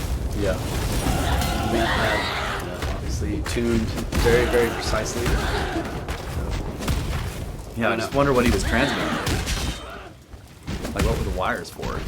I don't remember. I'd have to look up that story and see exactly what was going on. But I know that he was working on called his mechanical oscillators, right? Which were basically like a piston moving back and forth very rapidly inside of a cylinder.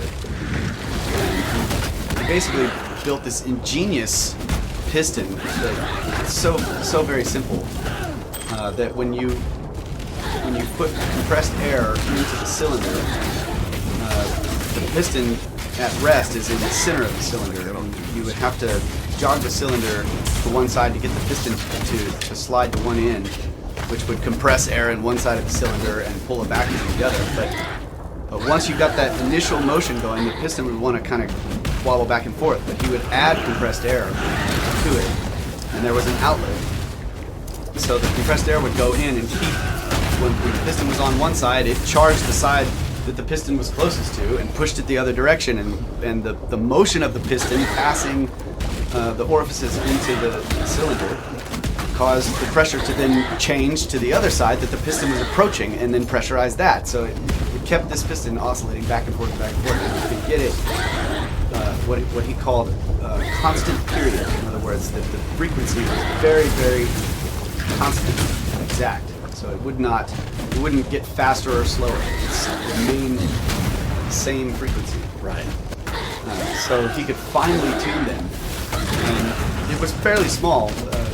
Once he described one of them that was small enough to fit in his coat pocket. But he could take this thing and basically bolt it or fix it to a structure or a stone or whatever, and sit there and fine tune it until he got the piston to resonate, oscillate at the resonant frequency of whatever structure he had put it on, and begin to channel that vibration throughout. And in one case, he did it on a steel building that was being built, and got the whole freaking steel erection humming to the point that it scared the workers that were actually up there working on it, and they came down. They were just like, oh. And he even hit, by the way, we have a little vibration to you down here, but up there, it's swinging way back and forth. Yeah. And just from testing his mechanical oscillators in multiple different scenarios, he deduced that he could build one of sufficient size and bolt it to the earth, in a specific place, like on a mountain of granite or whatever, and tune it to a frequency that was some harmonic of the Earth's resonant frequency, and be able to send that vibration throughout the entire world. Our hopes are And with you. thereby you could then take that mechanical oscillation vibration, which in at certain frequencies humans wouldn't necessarily be able to hear it if it was below audible tone, and you wouldn't be able to feel it, but you could put the same device You will be remembered. anywhere on the planet and bolt it What down to is the it, ground, Exile? and the one that you're using Go power where you to are needed. move would channel that vibration into the other, and the other would begin to move the same. So using that resonance, you could pick up the energy anywhere else in the world. And resonance is interesting because it is a free lunch. Like you can get with a very small amount of energy, a very large thing resonating that is what they call sustained. Right. And sustain is a free lunch because you can draw energy off of something that has sustain without sufficiently deadening the resonance. So, Right. anyway, that's really cool stuff. We'll probably talk quite a bit more about Tesla in future podcasts. Russ did a lot of research on his wireless power system. We both have looked into that quite a bit. We're definitely going to do some stuff on that in the We've done some future. experiments on that too, and some other things he's done as well. Yes. Tesla is my hero. Just know it. Birds. Anyway, that's gonna wrap it up for Brother with the Serpent podcast number 3. Tres. thanks for listening. Hope you enjoyed it. See you next time. See you next time. Oh wait. And puzzle box. Snakes.